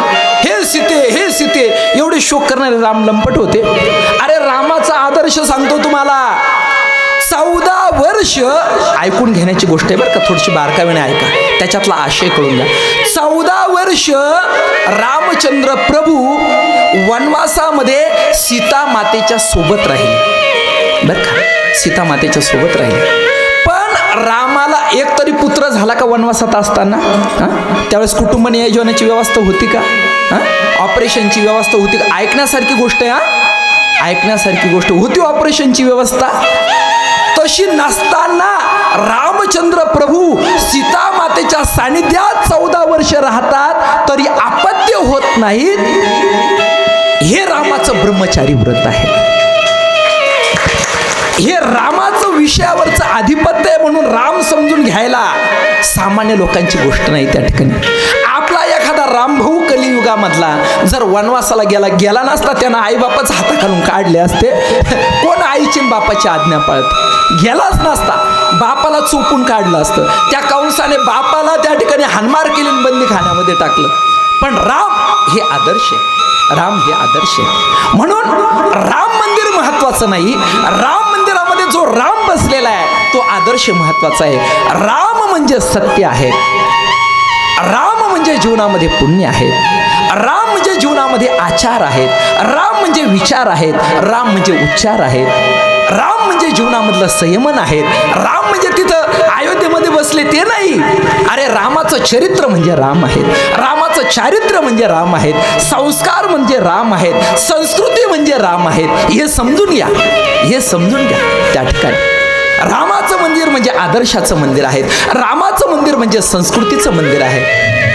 सज्जनो, त्याही कालखंडामध्ये रामाने 14 वर्षाचा वनवास सोसला आणि याही कालखंडामध्ये बऱ्याच दिवस टेंटमध्ये राहावं लागलं, पण सत्याचा विजय होतो. म्हणून आज रामाचं मंदिर असं झालं की जगप्रसिद्ध मंदिर त्या ठिकाणी झालं. ध्यानात ठेवा. म्हणून आदर्श जीवनामध्ये सांभाळायचा आहे.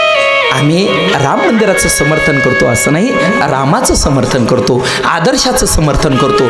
आणि ते फक्त आम्हीच करत नाहीत सज्जनो, त्या ठिकाणी असे काही मुस्लिम समाजाचे लोक आहे ते सुद्धा रामाला आपला आदर्श मानतात. त्या ठिकाणी ते सुद्धा इथं भेदभाव पसरत नाही. ते म्हणतात ठीक आहे, आम्ही आमच्या धर्मानुसार आम्ही अल्लाची प्रार्थना करतो, करावी त्यांनी, ते करतात. पण ते म्हणतात आम्ही रामाला नावं ठेवत नाहीत. त्या ठिकाणी ज्याच्या ज्याच्या धर्मानुसार ते रामाचं पण महत्त्व गातात. त्या ठिकाणी काही काही लोक व्यर्थ द्वेष पसरवतात. अरे द्वेष पसरू नका. या ठिकाणी सगळे एकाच ईश्वराची लेकरं आहे. त्या ठिकाणी एकाच ईश्वराची लेकरं आहे. ज्या रामाने जेवढं महत्त्व आईला दिलं तेवढंच केवटाला दिलं, तेवढं शबरी मातेला दिलं महाराज. त्या ठिकाणी शबरी मातेला प्रसंग सांगतो. रामचंद्र प्रभू आणि त्या वनवासात असताना काही असणारे ऋषी मुनी रामाच्या दर्शनाला गेले आणि गेल्यानंतर त्यांनी रामापुढे एक कैफियत म्हटली प्रभू हे बघा, आमच्या पिण्याच्या पाण्याची व्यवस्था करा, आंघोळीच्या पाण्याची व्यवस्था करा. रामचंद्र प्रभू म्हटले अरे इथं जवळच सरोवर आहे. म्हटलं सरोवर आहेत जवळ, पण ते सरोवर काय झालं, विटाळल्या गेलं. म्हटले कशाने विटाळलं, त्याच्यामध्ये जीवजंतू पडले. म्हणले कशामुळे पडले. अहो म्हटले जवळच एक शबरी नावाची भिल्लीन राहते, त्या भिल्लिनीने काय केलं, त्या सरोवरामध्ये स्नान केलं, त्याचा परिणाम ते सरोवर विटाळलं गेलं आणि त्याच्यामध्ये काय झाले, जीवजंतू पडले. रामचंद्र प्रभू म्हटले हे बघा, नवीन मंदिरं बांधण्यापेक्षा जुन्याच मंदिराचा आपण जीर्णोद्धार करू, नाही का. नुसतेच मंदिरं बांधून ठेवायचे आणि त्याच्यावर कावळे चिमण्या हागात्या, काय उपयोग आहे त्याला. त्याच्यापेक्षा जुन्या मंदिराचा जीर्णोद्धार करा ना, बरोबर आहे की नाही. सगळे एका जागेवर तरी जातील त्या ठिकाणी उपासनेला. म्हटलं हे बघा, नवीन योजना आणण्यापेक्षा आपण जुनीच योजना, हेच जर तळ तुम्हाला पवित्र करून दिलं, शुद्ध करून दिलं, तर त्याच्यामधले जीवजंतू नष्ट झाले, चालेल ना. म्हटलं मग म्हटले काय करायचंय, काय करणार प्रभू तुम्ही. मी काही करणार नाही, तुम्हालाच करायचंय. म्हटले काय करायचंय. म्हटले असं करा, एक असणारा सोन्याचा कळश घ्या. ऋषी म्हटले काही हरकत नाही, जवळचा राजा त्याला आम्ही सांगू, ते आम्हाला सुवर्णाचा लोटा देतील. एक सुवर्णाचं काय करा, ताट घ्या. म्हटले ठीक आहे, ते पण मिळेल आम्हाला. काय करायचं म्हटले, सुवर्णाचा कलश घ्यायचा आणि सुवर्णाचं ताट घ्यायचं. त्या असणाऱ्या सोन्याच्या कळसामध्ये, त्या कलशामध्ये काय करायचं, त्या सरोवराचं पाणी भरायचं. म्हटलं ठीक आहे, काही हरकत नाही. आणि ते पाणी भरल्यानंतर तुम्ही काय करायचं, ती शबरी नावाची भिल्लीन आहेत ना, जिच्यामुळे हे तळ विटाळलं गेलं असं तुमचं म्हणणं आहे, त्या शबरीचे पाय धुवायचे. कोण सांगतं, रामचंद्र प्रभू. कोणाला सांगतं, या सगळ्या ऋषी मुनींना आणि जे तक्रार घेऊन आले होते त्यांना. काय करायचं, त्या पाण्याने त्या शबरीचे पाय धुवायचे आणि पाय धुवलेलं पाणी त्या तळ्यामध्ये नेऊन टाकायचं. बरं का, ते पाणी त्या तळ्यात नेऊन टाकायचं, त्या सरोवरात नेऊन टाकायचं. तळ सगळं स्वच्छ होऊन राहील. तिथं काही महामंडलेश्वर होते, काही अतिमंडलेश्वर होते, नाही का. काही 108 होते, काही 1008 होते, काही 108 सुद्धा होते. ती एकमेकाकडे पाहिलं नाही, ही काय भानगड. आम्ही म्हणतो शबरीच्या स्पर्शाने तळ मलिन झालं, अपवित्र झालं आणि रामचंद्र प्रभू सांगतात का तिचे पाय धुवायचे. रामचंद्र प्रभू म्हटले डोकं चालू नका, तेवढं करा. त्याने तो उपाय केला ते तळ सगळं स्वच्छ होऊन गेलं, त्याच्यामधले जीवजंतू सगळे नष्ट झाले आणि ते तळ स्वच्छ झालं. एवढे रामचंद्र प्रभू यांच्या अंतःकरणात शबरीविषयी आदर होता. ध्यानात ठेवा, शबरीविषयी आदर होता. या देशाची राज्यघटना डॉक्टर बाबासाहेब आंबेडकरांनी लिहिली, पण या विश्वाची धर्मघटना एका कोळ्याने लिहिली. बरं का, एका कोळ्याने लिहिली, एका दरोडेखोराने लिहिली. राज्यघटना आंबेडकरांनी लिहिली आणि या देशाची धर्मघटना एका कोळ्याने लिहिली. तुम्ही म्हणाल कोणी लिहिली? कोळ्याची कीर्ती वाढली गहन, केले रामायण रामाआधी. रामायण कोणी लिहिलं? एका कोळ्याने. बरं का, जातीवाचक शब्द नाही हा, पण असे असणारे वाल्या नावाचा कोळी, त्या कोळ्याने आपल्या जीवनात साधना केली. त्या वाल्याचा वाल्मिक ऋषी झाला आणि त्या वाल्मिक ऋषीने रामानं कसं आचरण करावं हे लिहून ठेवलं, नाही का, हे लिहून ठेवलं. आणि राम म्हणतात, बोलीला वाल्मिक कैसे बोलीला वाल्मिक हो, जसे वाल्मिक ऋषी बोलले तसंच मी करीन. वर्तोनी दावीनं नामा म्हणे, मी तसं वर्तन करून दाखवील. म्हणजे एका असणाऱ्या वाल्मिक ऋषीने जे रामायण लिहिलं, रामाने त्याचं आचरण केलं. अशी या सगळ्या प्रकारची स्थिती असो, पण रामाला काय करावं लागलं? आचरण करून दाखवलं. तसं त्रिविक्रम नावाचे जे राजा आहेत, तर त्यांना आचरण करून दाखवावं लागलं. म्हणजे याचा अर्थ ते दोषीच असतील असाही त्याचा भाव नाही. हे एक प्रकारचं नाटक असतं, पण समाजाने त्याच्यातून काय करायचं असतं? बोध घ्यायचा असतो. 5 मिनिटामध्ये कथा समाप्त करतो. या ठिकाणी वेळ खूप झालेला आहे. मला तर तसं शनेश्वर महाराजांच्या गुरुची कथा, म्हणजे आपली असणारी गुरु बृहस्पतीची कथा सांगायची होती. अनेक कथा सांगायची होत्या, पण वेळ आपल्याकडे कमी आहे. 1-2 मिनटं भगवंताचं नामस्मरण करू. 5 ते 10 मिनिटामध्ये कथा सांगून आणि या ठिकाणी आपण काय करू? कथेचा समारोप करू. हरी राम कृष्ण हरी जय जय राम कृष्ण राम कृष्ण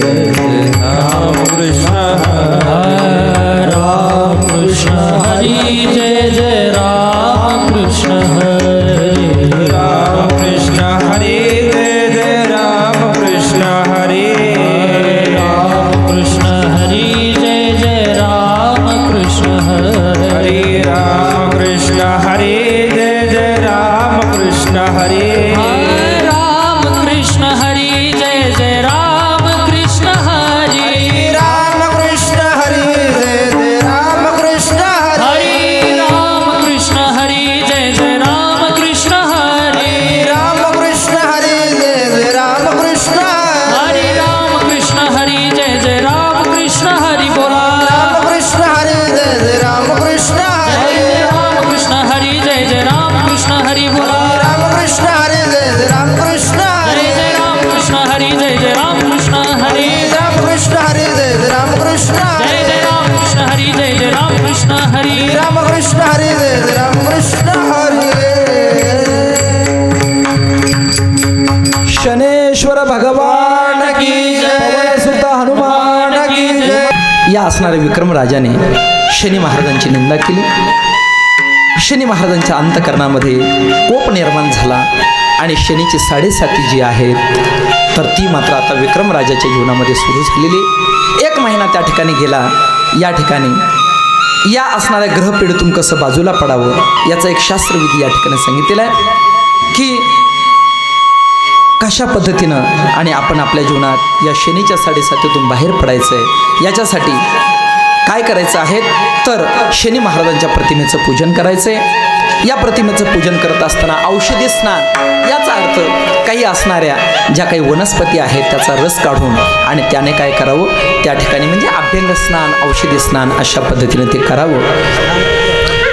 त्या प्रतिमेचं पूजन करत असताना कशी करायची? तर एक अश्वाचा नाल घ्यायचा, घोड्याचा एक नाल घ्यावा, त्याची प्रतिमा तयार करावी आणि प्रतिमा तयार केल्यानंतर शास्त्रविधीने निर्धाराने त्याच्यावरती काय करावं, तेलाचा अभिषेक करावा, मृत्तिकेचा एक कुंभ घ्यावा आणि त्या कुंभावरती त्या असणाऱ्या नाला, ती जी नाल आहे, ती जी प्रतिमा आहे तिची स्थापना करावी आणि स्थापना झाल्यानंतर पुगी फल म्हणजे सुपारी घ्यायची आहे, ती ब्राह्मणाला त्या ठिकाणी द्यायची आहे.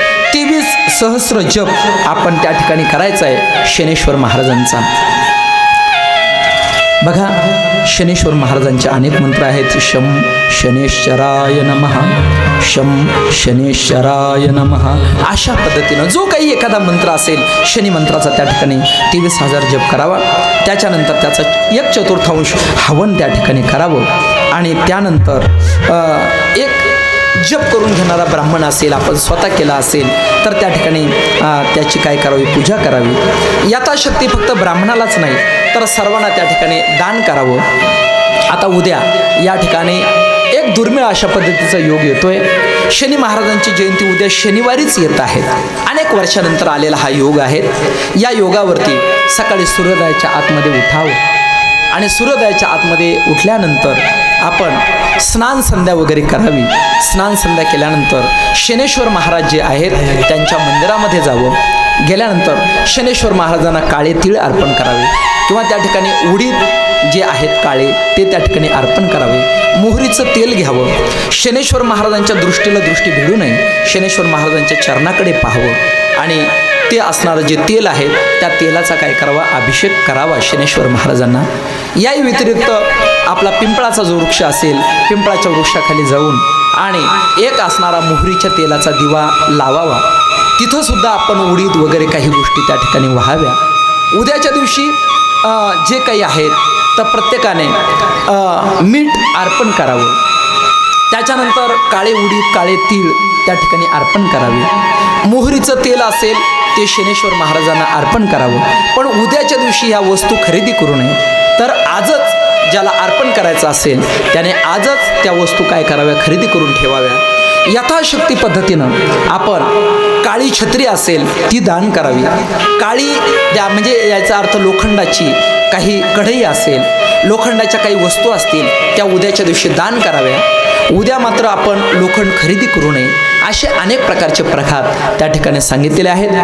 आणि उद्याच्या दिवशी आपण आपल्या जीवनात तशी तर नित्यनेमाने कधीच निंदा करू नये, पण उद्या आपल्या मुखातून कोणाची निंदा होऊ नये. एखादी काळी गाय असेल त्या काळ्या गाईला तुम्ही एखादी चपाती तयार करून तिला तेल लावून जर त्या काळ्या गाईला जर अर्पण केलं, काळा श्वान असेल त्या काळ्या श्वानाला जर अर्पण केलं, त्या ठिकाणी तेल लावून ती चपाती रोटी वगैरे जर अर्पण केली तर याच्यामुळे शनिदेव काय होत असतात, प्रसन्न होत असतात.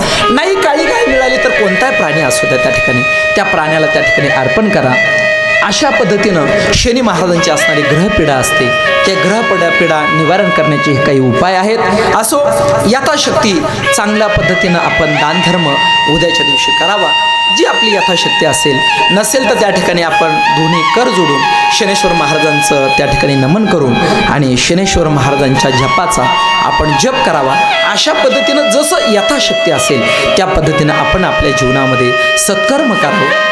नाही दान देता आलं तर जे देत असतील त्यांची निंदा करू नका. आपल्याला नाही देणं होत ना, नका देऊ, काही त्याच्या बाहेर पडलं नाही. पण जे देत असतील त्यांना दानापासून रोखू नका, त्याच्यापासून तुम्ही आडवे येऊ नका. सजनो, आईवडिलांची सेवा करा, समाजाची सेवा करा, वाईट अभद्र कोणाला बोलू नका. या विश्वाचा मी देणे लागतो म्हणून सत्कर्म आपण आपल्या जीवनामध्ये करावं. अशा पद्धतीनं उद्याचा दिवस सांगितलेला आहे. या ठिकाणी सांगितलं की जप करता जो ब्राह्मण आहे त्याला शनेश्वरूपी मानून आणि दक्षिणा देऊन त्या ठिकाणी पूजा करून त्याला प्रसन्न करावं. यथाशक्ती ब्राह्मण भोजन करावं, यथाशक्ती दानधर्म त्या ठिकाणी करावा. आणि अशा पद्धतीनं शनेश्वर महाराज आपल्यावरती प्रसन्न होतील असा या ठिकाणचा विधी सांगितलेला आहे. असो, विक्रम नावाचे राजा 1 महिना त्यांचा गेलेला आहे आणि एक दिवस शनेश्वर महाराजांनी काय केलेलं आहे, कारवानाचा वेश धारण करून म्हणजे घोडे विकणारा अशा पद्धतीचं रूप घेतलं आणि शनेश्वर महाराज विक्रम राजाच्या नगरीमध्ये, उज्जैनी नगरीमध्ये घोडे विकण्यासाठी आलेले. आल्यानंतर विक्रम राजांना सुद्धा काही घोडे घ्यायचे होते आणि म्हणून आपल्या असणाऱ्या सेवकांसह विक्रम राजा त्या बाजारात जातात. गेल्यानंतर घोडे पाहिले, सुंदर पद्धतीचे घोडे विक्रम राजाला पसंत पडले. त्याच्यापैकी एक जो घोडा आहे तर त्याची परीक्षा घेण्यासाठी विक्रम राजाकडे जो एक घोडेस्वार होता तो त्या घोड्यावरती बसला. घोड्याला फिरून आणलं आणि फिरून आणल्यानंतर वा वा म्हटले उत्तम घोडा आहे. याच्यानंतर शनेश्वर महाराज कारवानाच्या रूपाने आलेले होते आणि त्या सौदागराच्या रूपाने आलेले होते. त्यांनी राजा विक्रमाला सांगितलं, विक्रमा म्हटले राजेसाहेब तुम्ही पण एखाद्या घोड्याची परीक्षा करा. आणि म्हणून एक अबलक अशा पद्धतीचा घोडा पाहिला. विक्रम राजा त्या घोड्यावरती स्वार झाले आणि स्वार झाल्यानंतर घोड्याला टाच मारली.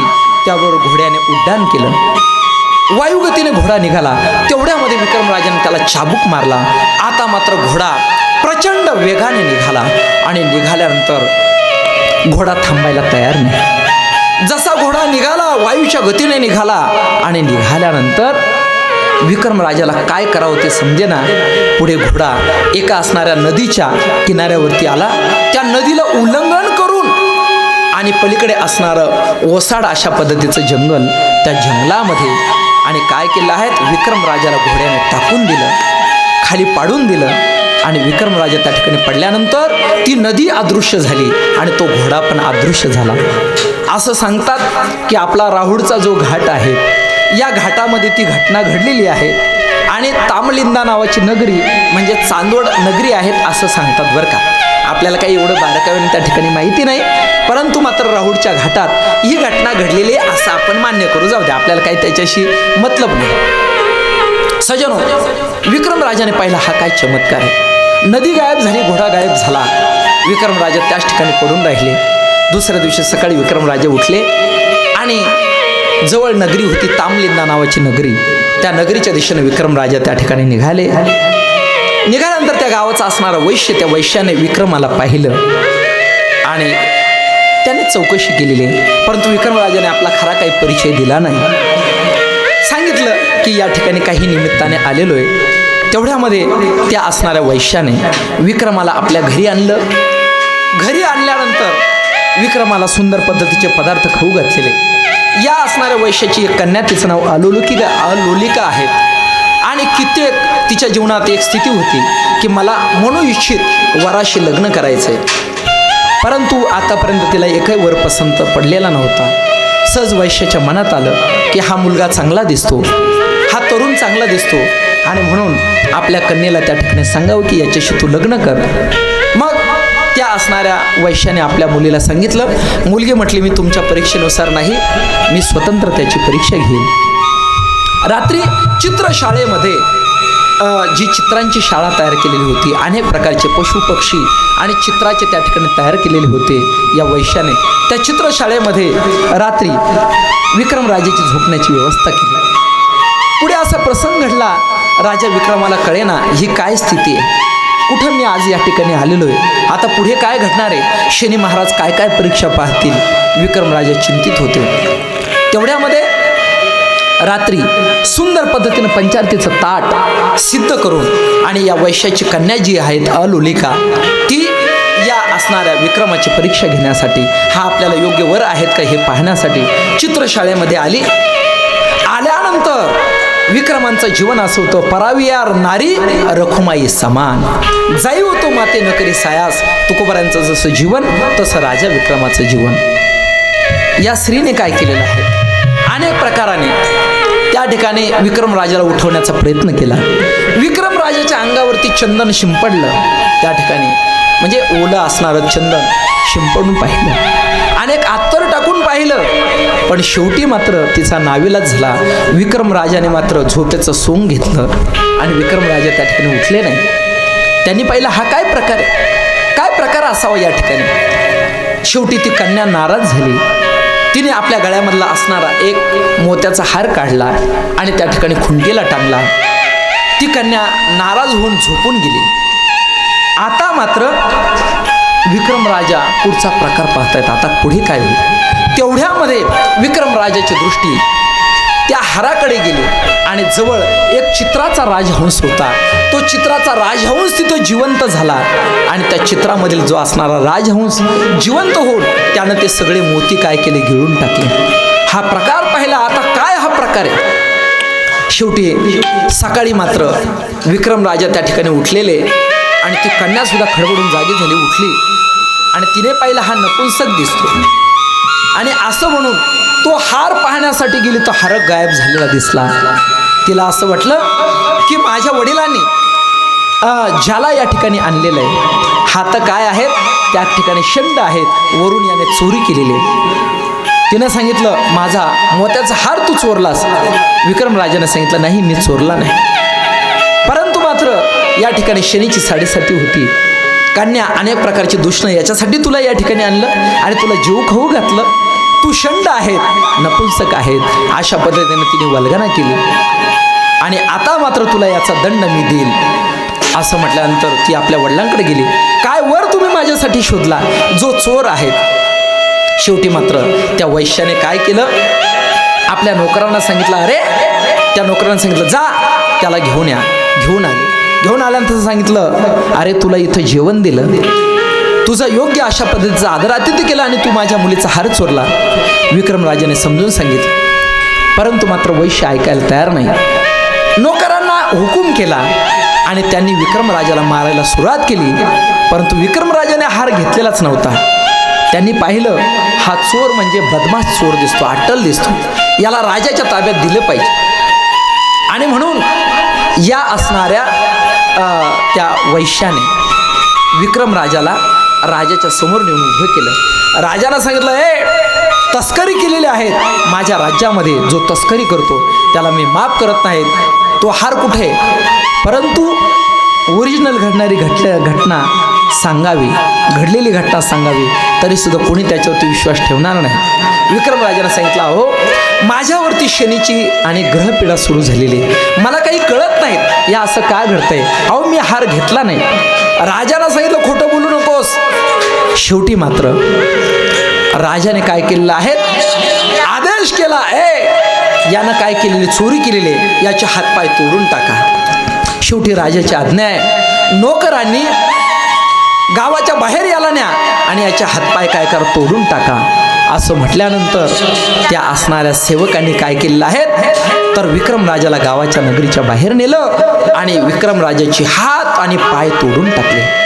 नवनाथ कथेमध्ये जशी चौरंगनाथांची स्थिती झाली तशी हात पाय तुटलेले. सजनो ध्यानात ठेवा, चुकीचं कर्म केल्यानंतर त्याचा दंड कशा पद्धतीनं असतो. विक्रमराजाच्या जीवनामध्ये शनीची साडेसाती आल्यानंतर कसा दंड मनुष्याला भेटतो याचं हे ज्वलंत उदाहरण आहे. विक्रमराजा हात आणि पाय तुटले गेलेले, व्याकुळ झालेले, तोंडाला कोरड पडलेली आहे. अशा अवस्थेमध्ये ज्या ज्या लोकांनी हे कर्म पाहिलं, अरे अरे अरे काय याचा अपराध असावा, काय याने चोरी केलेली असावी, जर कबूल झाला असता तर बरं झालं असतं. याचे हातपाय तुटले गेले. लोकांना कळे ना राजा अपराधी आहेत का चोर अपराधी आहेत. प्रत्येकाला विक्रमराजाची दया यायची. अशा अवस्थेमध्ये विक्रमराजा 1 महिनाभर तिथं पडून होते. गावच्या लोकांना दया यायची, परंतु दया आली तरी कोणी अन्न पाणी देत नव्हतं. कारण का, राजाचा अपराध होईल, राजा आपल्याला दंड करील म्हणून सर्व त्या ठिकाणी पाहायचे, दया यायची, पण कोणीच काही देत नव्हतं. शेवटी विक्रमराजाने शनेश्वर महाराजांना प्रार्थना केली, महाराज आता किती अंत पाहणार, किती अंत पाहणार. शेवटी मात्र चंद्रसेन नावाचा असणारा राजा, ज्या राजाने हा दंड दिलेला होता, शनेश्वर महाराजांनी त्यांच्या बुद्धीत प्रवेश करून सांगितलं अरे जा तो तस्कर जो आहे त्याचं काय झालं पाहून या. म्हटले महाराज अद्याप तो मेलेला नाही, असं करा त्याला अन्न आणि पाणी देत जा. असं म्हणून गावच्या लोकांना परवानगी दिली आणि गावचे लोक त्या ठिकाणी अन्न आणि पाणी द्यायला लागले. त्या ठिकाणी शरीराला हात नाही पाय नाही, लोक जाऊन त्या मुखामध्ये अन्न पाणी द्यायला लागले. 2 वर्षाचा कालखंड त्या ठिकाणी गेला आणि 2 वर्षाचा कालखंड गेल्यानंतर आता मात्र एवढी दुर्दशा आहेत, उन्हात पावसात तसंच त्या ठिकाणी थांबावं लागतंय. काय त्या शरीराची दशा असेल सजनो बघा. तेवढ्यामध्ये नेमकी उज्जैनी नगरीमधील असणारी एक जी काही तेल्याची मुलगी तामलिंदा नावाच्या नगरीमध्ये दिलेली होती, तिचं हे सासर होतं. आणि ती त्या रस्त्याने जात असताना तिने पाहिलं की अरे हा तो उज्जैनी, हा जो आहे हा उज्जैनी नगराचा राजा विक्रम आहे, याची अवस्था कोणी केली. आणि असं म्हटल्यानंतर तिने पाहिलेलं आहे राजेसाहेब हे काय? कारण तिला विक्रम राजाचं वैभव माहिती होतं. त्यावेळेस विक्रम राजाने सांगितलं, ही सगळी शनीची महापीडा, ही महादशा माझ्या जीवनामध्ये आहेत. तिला दया आली. दया आल्यानंतर ती घरी आली. आपल्या असणाऱ्या सासऱ्याला सांगितलं की विक्रम राजा, माझ्या माहेरचे राजा, त्यांची अशी दशा झालेली आहे, त्यांना घरी घेऊन या. तो म्हटला नाही नाही, त्या ठिकाणी राजाचा अपराध होईल, राजा आपल्याला दंड करील.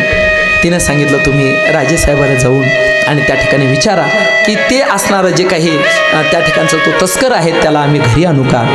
या ठिकाणी तो तिचा सासरा आणि तो तेली तिथे जातो. राजाची परवानगी घेतो. राजाने परवानगी दिली आणि परवानगी दिल्यानंतर त्या असणाऱ्या तेल्याने विक्रम राजाला उचललं आणि आपल्या घरी आणलं.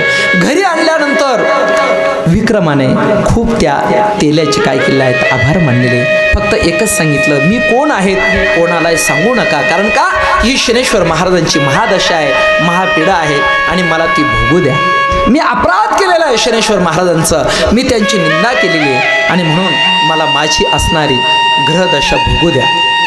सज्जनो, या तेल्यानं सांगितलं, ठीक आहे, रोजचं आम्ही तुम्हाला अन्न देऊ, पण आपला घाणा हाकण्याचं काम तुम्ही करायचं आहे. घरामध्ये असणारा तो बैलाचा घाणा आहे, त्या घाण्यावरती विक्रम राजाला आणि त्या ठिकाणी काय केलेलं आहे, त्यांचं ते लुंडमुंड झालेलं शरीर आणि त्याच्यावरती ठेवलेलं आहे. विक्रम राजा त्या ठिकाणी त्या बैलाच्या घाण्यावरती बसून आणि दिवसभर तो घाणा त्या ठिकाणी चालायचा.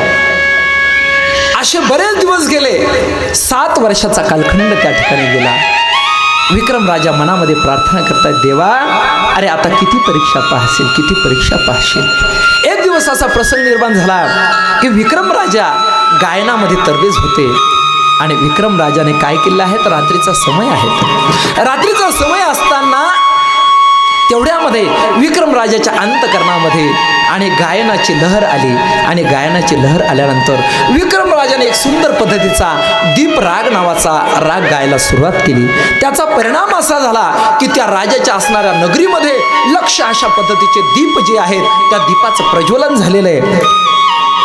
चंद्रसेन नावाच्या राजाची असणारी कन्या, तिचं नाव पद्मसेना होतं. पद्मसेना एका स्तंभाच्या असणाऱ्या त्या माडीवरती त्या महालामध्ये बसलेली होती आणि तिने पाहिलं लक्ष दीपांचा आणि लखलखाट झालेला आहे. आज तर दीपावली नाही, कोणाच्या घरी वरात नाहीत, लग्न नाही, असे लक्ष दीप कोणी लावले.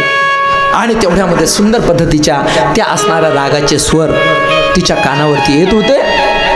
तिने त्या स्वराचा मागोवा घेतला आणि मागोवा घेतल्यानंतर आपल्या 4 असणाऱ्या सेविकांना सांगितलं, जा, जिथून हा आवाज येत असेल त्याचा शोध घ्या आणि त्याला घेऊन या. असं म्हटल्यानंतर या सेविका शोधासाठी गेल्या. विक्रम राजा सुंदर पद्धतीचा दीप राग गात होता आणि गात असताना त्या दीप रागाचा हा सर्व प्रकार होता. शेवटी मात्र विक्रम राजाने हा राग परिपूर्ण केला. गावामधले दीप मालवले गेले आणि येऊन वृत्तांत त्या सेविकाने सांगितलं की त्या तेल्याच्या घरी ज्या असणाऱ्या आणि ज्याचे हातपाय तोडलेले तो तस्कर हा राग गातो. तिने त्या तस्कराला म्हणजे विक्रम राजाला आपल्या घरी आणण्यासाठी सांगितलं, महालात आणण्यासाठी सांगितलं. सज्जनो, त्यावेळी ही जी कन्या आहे तिने विक्रम राजाच्या मुखातून अनेक प्रकारचे आणि राग ते ऐकलेले. आता मात्र 7 वर्षाचा कालखंड लोटला. जवळपास 7.5 वर्षाचा कालखंड लोटलेला आहे आणि त्यावेळेस मात्र आता शनी महाराजांची 7.5 संपण्याची वेळ आलेली. अशा कालखंडामध्ये शनेश्वर महाराज, विक्रम राजा, त्या कन्येनं काय केलं आहे, विक्रमाला आपल्याच महालामध्ये ठेवलेलं आहे. ती कन्या नसताना शनेश्वर महाराज प्रगट झाले आणि प्रगट झाल्यानंतर शनेश्वर महाराजांनी सांगितलं, राजा, अरे धन्य आहे तुझं ज्ञान या ठिकाणी, की एवढी पीडा मी तुला या ठिकाणी दिलेली आहे. सांग राजा, तुझ्या मनामध्ये काय इच्छा आहे. 7.5 वर्ष त्या ठिकाणी झालेले. एवढे 7.5 वर्ष हात नाही, पाय नाही, परंतु मात्र एवढं दुःख भोगलं. समजा आपल्या जीवनात आपले हातपाय तुटले असते तर आपण काय केलं असतं, एकच सांगितलं असतं, माझे हातपाय मला परत कर.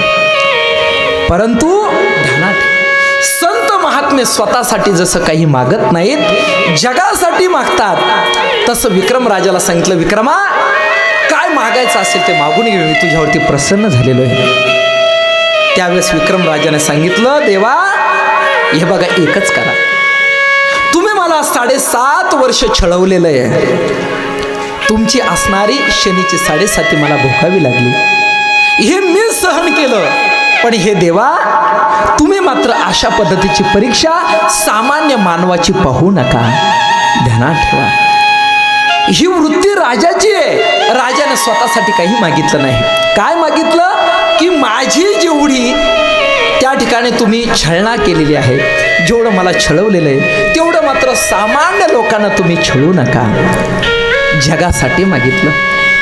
ज्या जगाने विश्व माऊली ज्ञानोबरांच्या अंगावरती शिंतोडे उडवले, माऊली ज्ञानोबरांना खापर मिळू दिलं नाही. एक संन्यासाची मुलं म्हणून उपहास केला. समाजाने सुद्धा माऊली ज्ञानोबरांची निंदा केली. पण त्या माऊलीने काय मागितलं? आता विश्वात्मके देवे येणे वाघ यज्ञ तोषावे, तोषणे मज द्यावे पसायदा नाही. जे खळांची व्यंकटे सांडो, काय कॅसेट संपले का? नाही ना. जे खळांची व्यंकटे सांडो तया सत्कर्मी रेती वाढो, भूता परस्परे जडो मैत्रो जीवांचे, दुरितांची तीवर जाऊ, विश्व स्वधर्म सूर्य पाहो. जगासाठीच मागितलं. आपण दुसऱ्याचं चांगलं झालेलं आपल्याला सहन होत नाही, दुसऱ्याचं वाईट झालेलं पाहून आपल्याला आनंद होतो. आणि माऊली ज्ञानोबरांना जगताचं दुःख सहन होत नाहीत. हाच संतांमध्ये आणि तुमच्या आमच्यामध्ये फरक आहे. विक्रम राजाने स्वतःसाठी काही मागितलं नाही, मागितलं तुमच्या आमच्यासाठी. आणि बरं झालं विक्रम राजाने हे मागितलं. नाहीतर जर शनी महाराजांचा जेवढा त्रास विक्रम राजाला झाला तेवढा जर आपल्याला झाला असता तर काय झालं असतं? शनेश्वर महाराज प्रसन्न झाले. राजा असो, तुझ्यावरती माझी कृपा राहील. त्या ठिकाणी मी आतापर्यंत तुझंच काय त्या ठिकाणी अनेकांना कशा कशा पद्धतीनं ग्रहपीडा दिलेल्या आहेत. आणि मग त्याच्यामध्ये राजा हरिश्चंद्राचं उदाहरण सांगितलं, रामचंद्राचं उदाहरण सांगितलं, रावणाला ग्रहदशा आली उदाहरण सांगितलं, का संपूर्ण लंका त्या ठिकाणी नष्ट झाली. याचबरोबर गोपालकृष्ण परमात्म्याची द्वारका नगरी नष्ट झाली. पांडवांच्या जीवनामध्ये 7.5 आली, त्याचा परिणाम सांगितला. आणि सज्जनो, प्रत्यक्षात गुरुला सुद्धा कसा चमत्कार दाखवला. 1.25 प्रहरच फक्त गुरुने मागून घेतलं, तेवढ्यामध्ये गुरुला फासावर चढण्याची वेळ आली. खूप सुंदर कथा आहे, वेळ आपली आटोपलेली आहे. आणि सज्जनो, 1.25 प्रहरामध्ये गुरुला वाटलं हा शनी माझं काय बिघडवेल, परंतु 1.25 प्रहरामध्ये फासावर देण्याची वेळ आणली. आणि तेवढ्यामध्ये गुरुनी प्रार्थना केली, फासावर द्यायला तुम्हाला 10,000 सुवर्णमुद्रा देतो, परंतु मात्र मला काय करा, एक फक्त थोडा वेळ राहिलेला आहे, मला फासावरती देऊ नका. तेवढ्या 1.25 प्रहरामध्ये आणि त्या राजाचे असणारे पुत्र आणि त्या प्रधानाचा पुत्र जे वनात गेलेले होते त्यांचा आळ, त्यांची हत्या केल्याचा आळ, त्या ठिकाणी शनेश्वर महाराज आले. 2 खरबुजं म्हटले महाराज तुम्हाला घ्या. ते खरबुजं झोळीमध्ये टाकले आणि त्या खरबुजांचेच काय झाले, त्या राजाच्या आणि प्रधानाच्या मुलाचे मस्तक झाले.